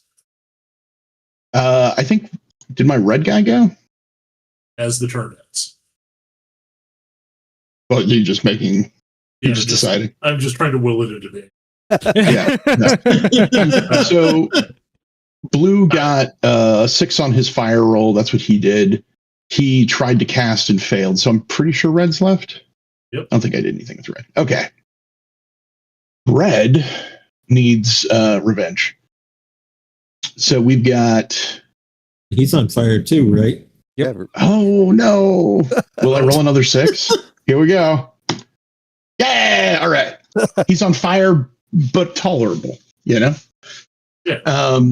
So we've got 2 strong and a club for 1 more. Yeah, we'll go for it. We're not going to do the break. We're just going to do a swing with the club onto the soul thief. For do I really only have 3? Yes. 8. All right. That's not a great roll. Oh my god, these guys have patience, and I forgot. Oh. Okay. That's fine. I'll make sure to add that in next round. Patience is they get to add their patience dice to every roll they make if they've been interrupted this round. He's definitely been interrupted, so you should add. Yeah, I just he didn't get interrupted this round. Oh, okay. Yeah, he hasn't gone. It would have been the other 2. Oh, yeah, of course. I am not going to use Daredevil this time because our action chain is up to 4 dice, so I'm just going to roll those plus my 1 tough die. That is smart. Oh my god. For a Oh 27. So Diesel plants his hands on his hips and stands up straight and looks the tree right in the eye. And I guess that makes the tree miss. Well, just one eye. That Diesel eye in picks one. particular. Yeah. You stare him down, and you're just too intimidating. Clearly. Yep. But not too intimidating for this puppet who walks over and tries to This puppet's getting smack. God, you have so many dice. It bites at you. 9. Please roll 1s. It's not impossible. 5 1s, please. 17. And you jinxed yourself. It was less than 1 so- please. I have already All right. rolled 5 1s during this game. That's true. Not He bounces right off of you. The puppet is clearly also like the root god is losing control of its puppet while it's on fire. So you clearly see that's helping you out as well. Does that put us up to next round? It should. Yes. Hell yeah. All right. Blue would love to go. He really would. Somebody. And he's going to go. Excuse me. Going what? All right. I got him. All right. Let me reset the action chain.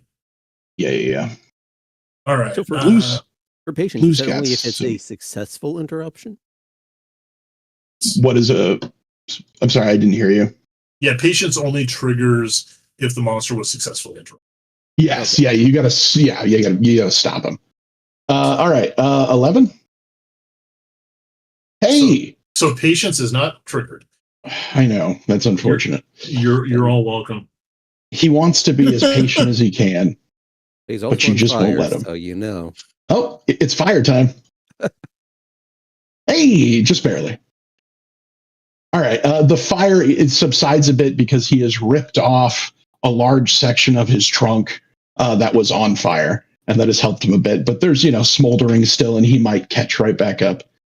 But what he wants to do here is he's going to move here, and he is going to 1, 2, 3. He hasn't killed any of you, so he can't activate Pain Train. He can't get Patience, so he's got 3 dice. I think he's going to go for. Is that our witch? Yeah. Right here. All right, we're going for the witch. 3 dice. He is swinging at you with his Rudy sword. Oh my god, 5. Okay, I think that will probably be fine because I believe, yes, I roll 4. Oh, well. I have medium armor and 2 tough. Mhm. Yes. So as long as you don't roll 4 ones, you're good. All right. Cool. Yeah, you see he stumbles forward into you, tries to swing the sword, but he is clearly crippled by this, this flame that is just taking over his body. He cannot seem to fight back. But he would like to invite.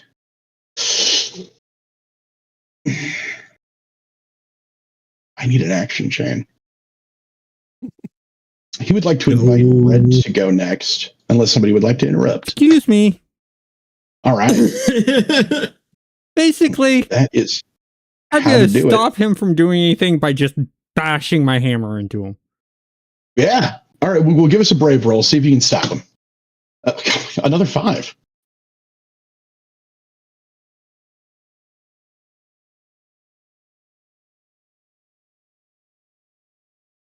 I have rolled 5 the last 3 rolls in a row. It's a good number. It is. 14. Hey. All right. It is your turn. All right. So I am going to use my hammer on him with the break and the rite of fire. He is out of armor, so break will not help you in this situation. Okay, so the rite of fire will take place of the break then. Cool. Sounds good. You have interrupted him, so he's going to add that patience. 2. 4 dice. Hey, there's a good roll.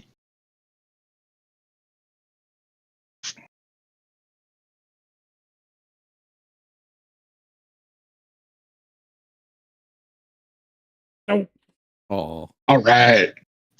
I try, but then I'm going to move. Yeah, I'm that move is to smart. here. Okay, who do you choose to go next? I am going to choose. We'll go ahead and go with Siobhan this turn.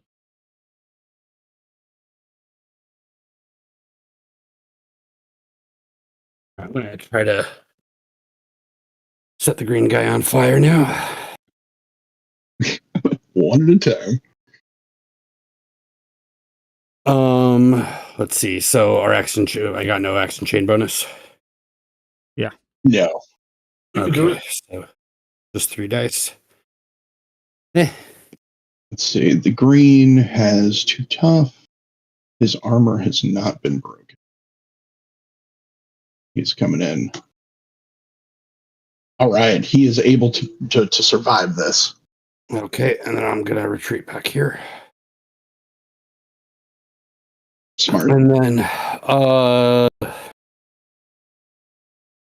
let's see. finish off blue. This What's that? pretty sure my goat can finish off blue. Yeah, all right, go for it.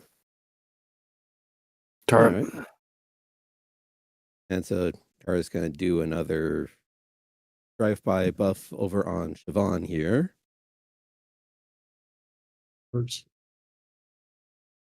Second unicorn casting.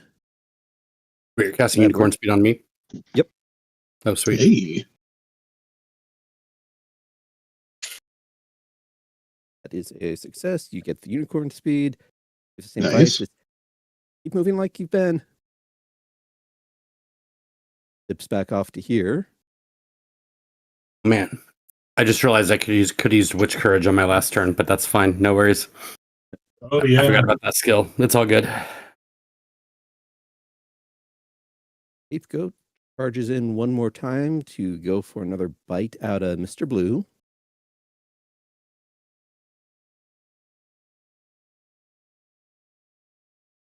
And I don't think he's going to have tough dice to resist that, does he?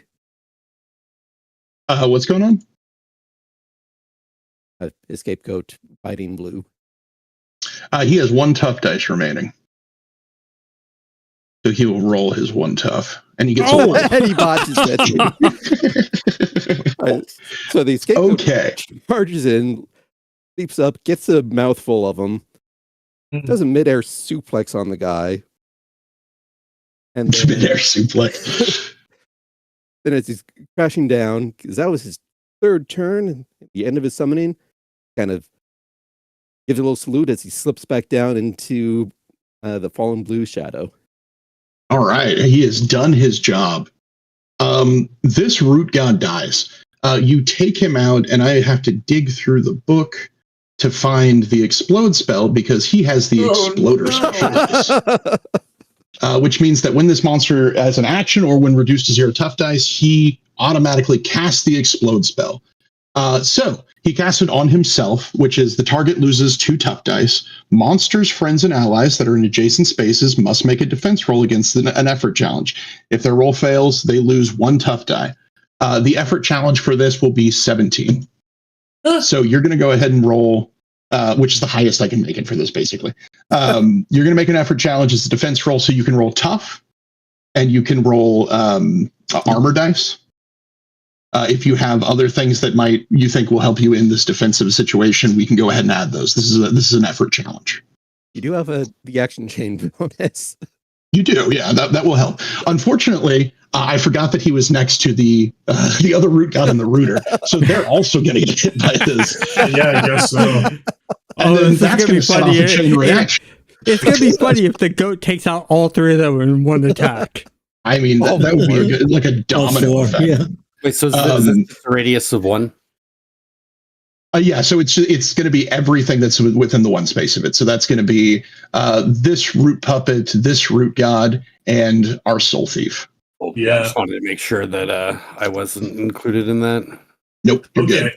I can only roll 3 dice total, so I do have a chance. No, I'm sorry, I can roll 4 dice. All right, so I'm using Daredevil again. So that gives me my 2 brave dice plus the Daredevil die, plus the 1 action chain die. Fingers crossed. Oh! Oh no! Dice said no. All right. Yeah. The explosive barky shrapnel hits you, and that's 1 tough die. So neither this root god or his puppet can actually make the save. They've lost too many dice, and actually, does Red have enough? Hold on. No, Red's also on fire, so he will not get to add his dice. Let me mark him as on fire. Yeah, so he can't make it either. So he loses a tough die. The rooter loses a tough die. This poor rooter is dead.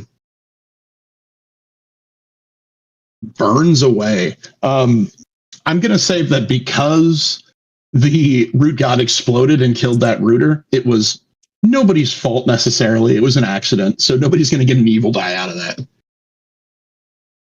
This guy is, yeah, it's the goat's fault. And the goat. This root god is dead. The other root god is going to lose a tough die, and that's red root god, who is now down to 1 tough. That all right, was yeah. enough to turn me into a ghost. Hey, all right, I ghosted somebody. Yeah, so you are peppered with this shrapnel, and you all see your friend it's pretty bad. Diesel looks down and can see his body. It doesn't look great, but you're kind of free floating above it, and it's a little cold. Everything sounds a little echoey. I've died before. Oh yeah, you've experienced this. You when you look at these root gods in the ghost world, you can tell that there are ghosts trapped inside. You see a mermaid who's trying to claw her way out from inside of the bark of these creatures. And when the blue one died, this happened at the same time. You see that the mermaid inside was able to sort of break from the body, and then she sort of floats away from you as she disappears in the ghost world. Hey. So you clearly are releasing them when you kill one. Oh, okay. Well, I'm not thrilled to be dead, by the way. Yeah, that's not great. This is very freaky. I didn't like it last time. I don't like it this time. Yeah, it's quiet here. You remember this is sort of an odd silence, but there's always like this echo, like you're hearing things through water. And Right. the ghost world certainly has other things going on in it too. Last time this happened, we were in that dark dungeon, and so that was That's actually true. creepy. It's not as bad here, like in the middle of the day, by the way. Okay. So that was the end of Tara's turn. Yes.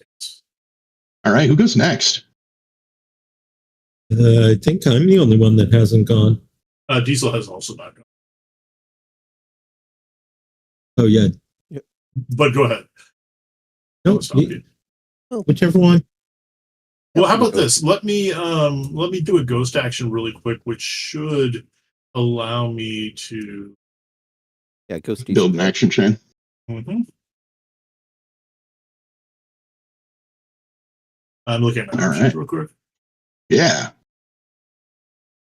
All right. Some of that is going. It's like good goat, then explodes and Diesel's just gone. It's like bad goat. I'm just I'm thinking sorry. it's surprising when someone's happy that they ghosted their own brother. Yeah. Mm. It's good. So- It's good fun. I'm sorry. Who else has not gone yet? Bard. Neither of these trees have gone. We don't like. Bard has not gone. Okay, Bard has not gone. I do like that the goat kills the monster, watches one of your friends die, and it's like, my job here is done. It just takes off.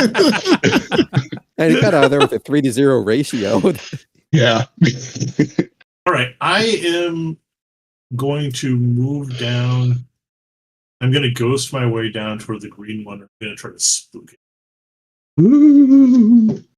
All right. So this is this is a challenge roll. Indeed. It's going to roll, I'm assuming, brave. I rolled 12. No, this is just against a challenge number. It's not proposed. Oh, gotcha. Okay. Let's go ahead and we'll do 11. Okay, well, 12 is what I got. Okay, cool. Yeah. So this monster is now spooked, which means it cannot use special dice. Oh no, I'm sorry. It gets to oppose it with its smart dice. Oh, it does get to oppose. Yeah, I'm sorry. Okay. Well, it's got one smart die left, and then its whip. Okay. It got a 5. All right, so it cannot use special dice. Okay. During its next turn. That's like everything he has. And then I'm going to move the action chain up and choose Bard. Okay. I want to interrupt, but I'm not going to. If one of them can get an action chain, the other one will be devastated. So Bard is going to move up next to Tara and be like, you better be able to bring Diesel back. Not to Tara, but just to yell out, and then take a shot at the red one. And Okay. This is just going to be a snipe. That's a good idea. So Let's see, this what is going to red? be 3, Oof. 5, Oh. plus the action chain, 7, plus the unicorn, 8 dice again. And he's on fire. Okay. He rolls a 9. I think you're going to be able to get him here. You guys have done a really good job. Oh, yeah. Absolutely.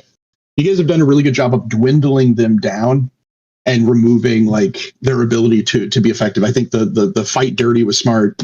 Doing that twice is definitely taking them down a notch. Yeah. So this is. I'm sorry. What is this? This is a sniper. So this is going to take his tough. This is taking his last tough die out. Yep. All right. So go ahead and describe how you take this one out.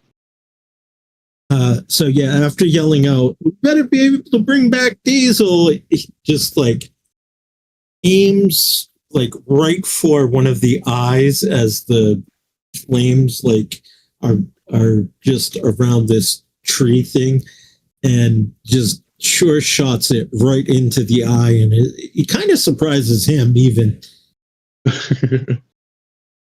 Yeah, it drops immediately. You clearly hit like whatever, like the brainstem or something, whatever's controlling it. And as it drops down, it sort of slumps over, pieces of it break apart, and in the ghost world, Diesel can see the mermaid inside push her way out and escape the bonds that she's in. Hey, ma'am, are you okay? I'm great as she floats away. Okay, I think you're dead. I know. Oh, You cool. too. No, I'm all right. See you And yeah, around. she floats away from you. All right. We are going to remove that one off the board. Is lonely little green root god the only one that's left? Well, I'm going to move my sheep.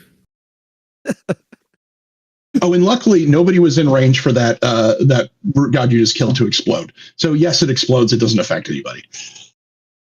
Okay. So my sheep is going to move down here. Oh, sheep time. And yeah, it's just going to be annoying. It's going to bite again. All right. 15. Oh yeah, I got that. No problem. Let's go. Oh, the sheep the sheep's getting better. You can tell every missed bite is a learning opportunity. You need to buy that sheep more teeth. Yeah, like I like to think that like every time it bites, I can see it get a little deeper into the bark, and I'm like, "That's good, Fluffy. Keep going, keep going." Yeah, it's all about the encouragement. Yeah. There's a special die that you can get as a shepherd called Shepherd's Song, which is an action you can take, and then anything your shepherd or your sheep does will get to add your Shepherd's Song dice to it. So there's a pretty good synergy if you just want to focus on your shepherd doing stuff or your sheep doing stuff, Nice. and really, buffing them and powering them up. The other nice thing about Shepherd's Song is, if I remember right, it creates an action chain without a roll. Let me look real quick because I'm on the page. I don't remember. It used to do that. I don't remember if it still does it. It does something slightly different now. But it's Different very now? special. Yeah. I think it helps friends who are ghosts make restore rolls. Yeah, and I believe you add it to your spell. Everybody, all right. So you, as a shepherd, you can spend your action. You don't have to make a roll or anything, and until the beginning of your next turn, your flock can borrow your shepherd song dice to add to all of its rolls. Your friends can borrow your shepherd song die to add to rolls to resist spells, and ghost friends can borrow those dice to add to restore rolls. Yeah. So it's just a party-wide buff. Yeah, that's always a good one, especially if you're a shepherd who's not bow focused, but you are doing excellent stuff with the bow. So Yeah. Something all to right, keep on hand. yeah. It's always good to have options. And so it's top of the next round, right? Right. It is. No. This poor little green guy wants revenge here. He did not get interrupted this round, so he's not going to get to add patience. He doesn't get to add his special dice anyway because he got chilled or spooked. Yeah. Okay. Spooked. So he has got By a spooky little kid. one strong dice because his whip does not provide strong. But his whip does have disarm. Does spook prevent all special dice or just special dice that he has? Like, does it count? It says cannot use special, so it doesn't say his Yep. special. Yeah, okay. So it's all special dice. There's a spell that works similarly but doesn't count for your equipment. Yeah, he is so right. freaked out that he can't use special dice. He's going to move right here. And then he's going to use this action to kill himself and explode. I would like all of you that are around him to go ahead and make an armor roll, adding some tough dice, and it'll be again a challenge of 17. I'm really glad I didn't use my restore roll last turn. Yeah, Now, yeah. do we Just also immediately- add our bonus dice that we have from the round too, right? Yeah, I mean, if you have an action chain, you would add that benefit. So actually, would that have gone up because I was successful in my kill? It would have, yes. Yeah, so we should be at +3. Yep, you're all at +3. Okay, so This is not a fiery explosion, though, right? So fireproof wouldn't help because it wouldn't set us on fire. No, not in this situation. It is it's more of a shrapnel-y bomb. I think I make it. Yeah, that's a good roll. 4. I'm sorry, say that again? He turned himself into tree 4. Yeah, there we go. Hell yeah. Yeah. Okay, So, what about the sheep? Well, the sheep, it doesn't benefit from the action chain, right? That's true. So it might not be able to make this roll. There's no way, because that, it has 2 dice. The sheep. Sorry, no, it only had 1 because it already took 1 dice away. Oh no! Yeah, it looks hit. right at you, right as it dies. Yeah, you see it sort of explodes with the shrapnel, and the coat of fur kind of splashes away, and it kind of bounces down the side of the beach like it's a tumbleweed almost. And the sheep doesn't move, and it looks to be hurt. But as a shepherd, you know that no matter what, even if your sheep reaches 0 tough dice, you can always resummon them. Fluffy. And so either job. that's either you just picking them right back up and it's the same sheep, or you're summoning, you get some new sheep. However you want to do it. I want the same sheep. You're right. Yeah, you see him. He takes a beating, but then after a few seconds, you see he kind of shakes himself back up, and the weird little sheep creature seems, unkillable almost. Unlike your 4 friend Diesel. You mean my brother? Yeah, we're not friends. Yeah, that guy. Yeah, but he's that not is my friend. He's my blood. Well, there is a lot of the blood.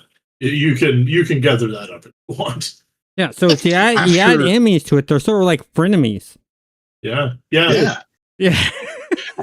After that last explosion, which is deafening, it all hits. There's a wave behind it that kind of knocks you back a little bit. But then afterwards, there's silence. It's quiet for a moment. You all can kind of catch your breath a little bit. You've succeeded. Good job. You guys did well. I expected to kill more than one of you, but I also failed to use several dice and forgot. But you guys were making some excellent rolls, and your strategy was solid. I'm glad to see that I'm not the only GM that messes things up. I mean, it's easy to do, Yeah. I have them all listed down. I was not looking like I should have been. Diesel is going to concentrate really hard and try to make the story. Yeah, you were free to do that. I got a 6. That is one Hey, die. die. Diesel sits back up and starts to pick the giant shards of wood out of it. Ow! Guys! Kara's scurrying up and it's like, I didn't know that they could do that. As she uses her last refresh. Hey, double 1s. Ooh. All right, let's see what you get. Finally. All right. At the end of the whole entire thing, you get rewarded with that. All right, I've got the chart open, so go ahead and roll 2 dice. I mean, now that we're not in a fight, it's most likely something that won't have a massive impact, but it could be fun. 4 a to 9? A 9? Oh, sinister snacks. Yeld's magic is tired of your crap and it's rooting for the other team. All enemies on the action board gain a free food item. All right. So wait, all the enemies, no enemies. Well, all the enemies are dead. we have this already food just established sprout? that I am Bard's enemy. And Bard is my enemy, so we should both get. That's not how that works. Yeah, so as Tara casts the spell, you cast it, and this time, unlike the several times you've cast before where you've been really clear and successful with it, you cast the spell, but there's a part, something you miss. Something went wrong, you said something wrong, the gesture you used was wrong, some small part of it didn't work. And even though you saw Diesel heal from the spell you cast, surrounding Diesel, you see several heads of broccoli that appear out of the ground and grow. Just sort of around him in a circle. No broccoli lectures come out to attack you, but there is a bunch of broccoli on the ground now. Oh, Okay. why'd you do that? Maybe if you ate your vegetables, you wouldn't have exploded. I don't think that's true, but I'm not. You don't know. He it's doesn't not say it true. out loud, but Diesel is not smart enough to know if you're lying to him.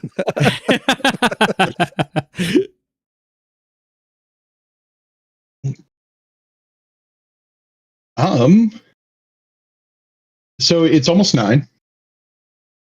Okay. I don't think it would be a bad idea. I know our entire game was this fight, but that was sort of my goal. Well, hey, as long as we reached your goal, I'm happy. Absolutely. No, and I think that's, we can stop right around here. There's some stuff I want to cover as well. But this would be a good spot, I think. Okay.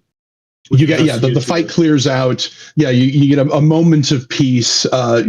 Vanessa makes her way over to the island with the sushi kid, and you are all able to rest for a minute. And next time we can start with what that looks like. In the meantime, everybody's going to gain a reward die. And if you would like, you can either spend that reward die to buy some special dice, of course. You can spend that reward die to roll on the treasure table. But alternatively, you can spend reward dice to pick up any of the equipment any of these guys had. So I'm going to go through a list of the items they have, and you guys can decide if you want to pick some of these up. Specifically, I'm telling you this because they have rare items, because they were a boss, a mini boss, and a monster who is both deadly and dangerous. And these are specific titles that you use when building monsters, and it determines the type of stuff they're going to have access to, and that's giving them rare stuff. So going down the list, the Blue Root God had a Bark Blade, which is a rare rank 1 sword that gives you +1 strong and +1 brave, as all swords do, but it also provides +1 Pain Train special dice. And Pain Train is a bonus special dice that gives you can add it to any attacks if you've reduced a monster to 0 tough dice during this fight. So as soon as you kill somebody, Pain Train becomes a die you can always roll from then on out for the rest of the fight. In addition, he has a shield. He has a Bark Shield, which is a rare rank 1 shield that provides +1 armor and +1 Arrow Eater special die, which is a special die that you add to armor rolls against ranged attacks. Pretty simple. Going on from there, we've got the Red Root God, who had a Knotted Limb, which is a rare club, which of course provides +1 strong and +1 break. But this rare club also provides +1 shove, which is a special dice you can use to push other people around on the action board. He also had Bark Gauntlets. Bark Gauntlets are rare rank 1 medium armor, which means it provides +2 armor dice, but it also has +1 fitted armor. And fitted armor is a special dice that you will only find on armor that reduces the number of tough dice you need to wear it. So this means a friend who only has a normal core tough dice of 1 could wear this medium armor and get +2 armor dice out of it. I don't know if any of you are in that situation where you only have 1 tough dice, but that is an option. Moving on, so that might be good for you. Alternatively, the third one, the green guy, has a Bark Helm, which is heavy armor with fitted armor, which means if you have 2 tough dice, you could be wearing this armor, providing you 3 armor dice. In addition to that, this one's got Whipping Vines, which is a whip that provides +1 smart, +1 disarm, and +1 reach. I do not think any of you have whips on your weapon list, so if you use this weapon, it would not provide smart dice. If you use a weapon that is not on your list, it doesn't give you core dice, but you could still use its special dice. So anybody who has a whip could potentially get the +1 disarm and +1 reach out of it. Disarms things. Reach means you can melee attack things from 1 extra square away. And then the last thing is he's got the Rudy Book, which is a spell book with hurt. So if anybody is interested in any of that equipment, the sword, the armor, the shield, the club, any of that, go ahead and spend your reward die and buy it. Of course, only one of you can purchase these. Like, there's no multiple copies, right? I may have some interest in the helmet, but I also would need to. I also kind of want to have a look at the special dice that I can buy, so I might not For sure. make that decision right now, unless if somebody else wants the helmet, go ahead. But Yeah, I have interest I in agree the with- shield. Or hold Yeah. on. Oh no, there's the club. I'm trying to choose between the club and the shield. Yeah. So again, the sorry, go ahead. I was going to say one of you who has 2 special dice should definitely take that heavy armor. That's a very good. Or 2 tough dice. 2 tough Yeah. dice.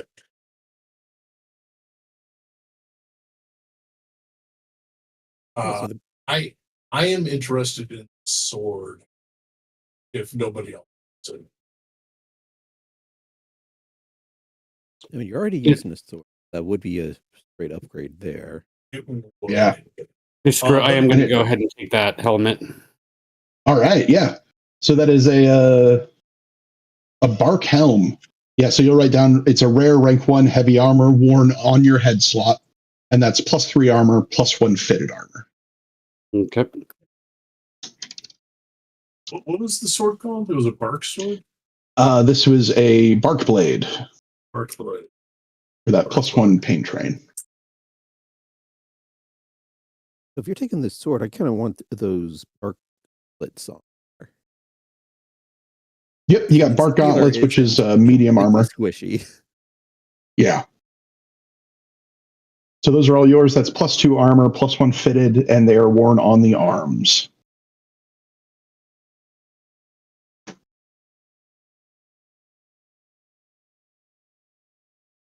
Yeah, this sword was just too good for me. So Yeah, I'm just trying Yeah, to I mean, figure it's- out do I want to protect myself more against ranged attacks, or do I want to be able to shove things around? well, And you can, of just course, lost if your you shield. want to, yeah, you did lose your shield, and you can always repair it. That is an option, but this is just a better upgrade. But alternatively, you can also just roll on the treasure table, and that has options to get some pretty cool stuff too. It's just more random. Yeah, well, see, that's the thing is these 2 things are guaranteed. Yeah, That's true. and they're good.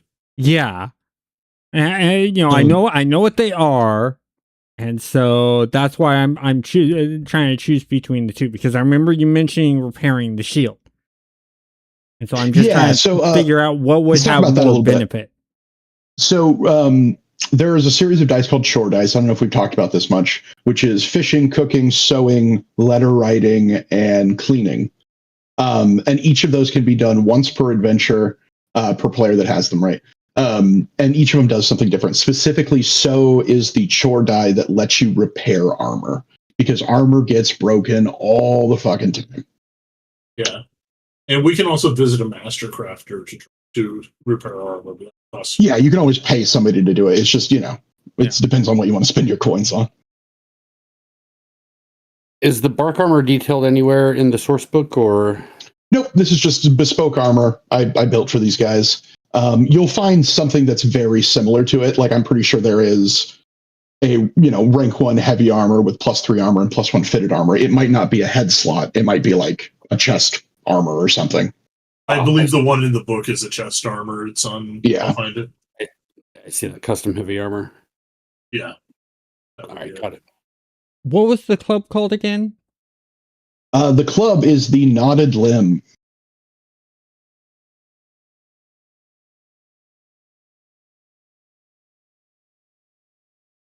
So is there I'm going to take anything the there knotted that limb. It's a good choice. Oh, worth pointing out. The sheep just got a reward die too. Oh yeah, of course. Potentially buy one of these things. Yeah, all of these options are open to the sheep as well. The sheep could also buy some special dice, or to make a treasure roll. Well, that's It what I was would've going to ask. Is there anything there that the sheep? That heavy armor would have been very funny for the sheep. Yeah, so the sheep can wear armor, it can wear clothes. I don't think it has options to use weapons. I'm pretty sure we Yeah. took that out. I believe Not it's anymore. listed in the sheep profile. Yeah. So what it has access to out of this, I think, let's see. Yeah, it looks like just clothes and armor. Yeah, clothes and armor. Heavy armor guy. I think picked up. Everything except except for the shield, which it can't use. So unfortunately, none of this is going to work out for the sheep. Oh, but though Siobhan took the heavy armor, right? And then somebody took the bark gauntlets. Yeah, I took the Yeah, bark I thought gauntlets, but, Siobhan, you did took Siobhan the- already have armor? I took the bark helm. Oh, you took the helm. Okay. Yeah, but did you already have armor before that? Well, I had pauldrons. And actually, I have a Pauldrons are question. cheap. What? That's true. Well, Sorry. quick question. So, does armor stack, or are you only relying on the highest rated armor until it breaks or something? It's you can wear one piece of armor. So you can't wear two armors. You would only ever get to wear one, and you can only even on the benefit same from part one. on the same part of the body, or on different parts of the body.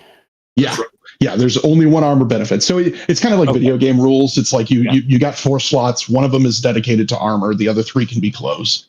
And this doesn't count as shield. You can always wear a shield. Yeah, shield is held in your hand. It's a different. Yeah. Okay, so you're saying you want me to give the sheep the pauldrons? Yeah, if the mean, if pauldrons they're are an upgrade light for or you. medium armor, Yeah, they're medium armor. that's perfect. The sheep's got 2 tough dice. All right, what is the Couldn't sheep gonna the give me sheep out of the wear special dice? the heavy armor that was on there that required your tough dice? Somebody picked that up. Somebody already's got it. That's It why could wear pauldrons are it could available wear the light armor, sir. If somebody. Well, somebody's picked that up too. Oh, okay. Because Yeah, I thought there was the helms, the gauntlet, and then the regular armor. Right. So there is a helmet, gauntlets, and a shield. Oh, The a sheep helmet, cannot gauntlet, hold a shield, and the gauntlets and the helm are spoken for.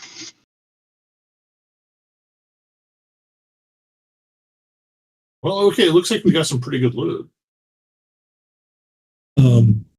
I was going to have the sheep roll on the treasure table. Ooh, a treasure roll.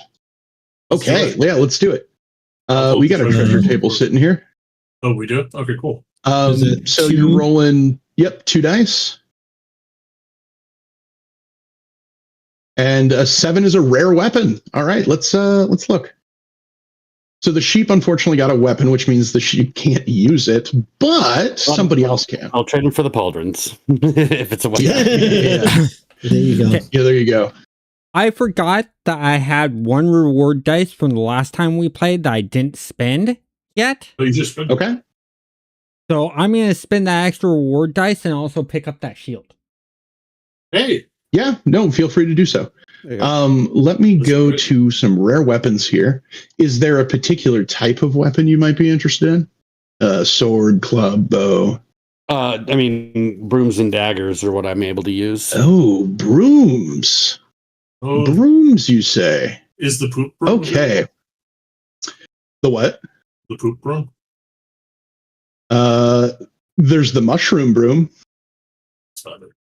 Ooh, there's some good options here. Well, really, there's 3 at rank 1. One of them is a big weapon. I don't want to saddle that on you because you do not have what you need to make that work.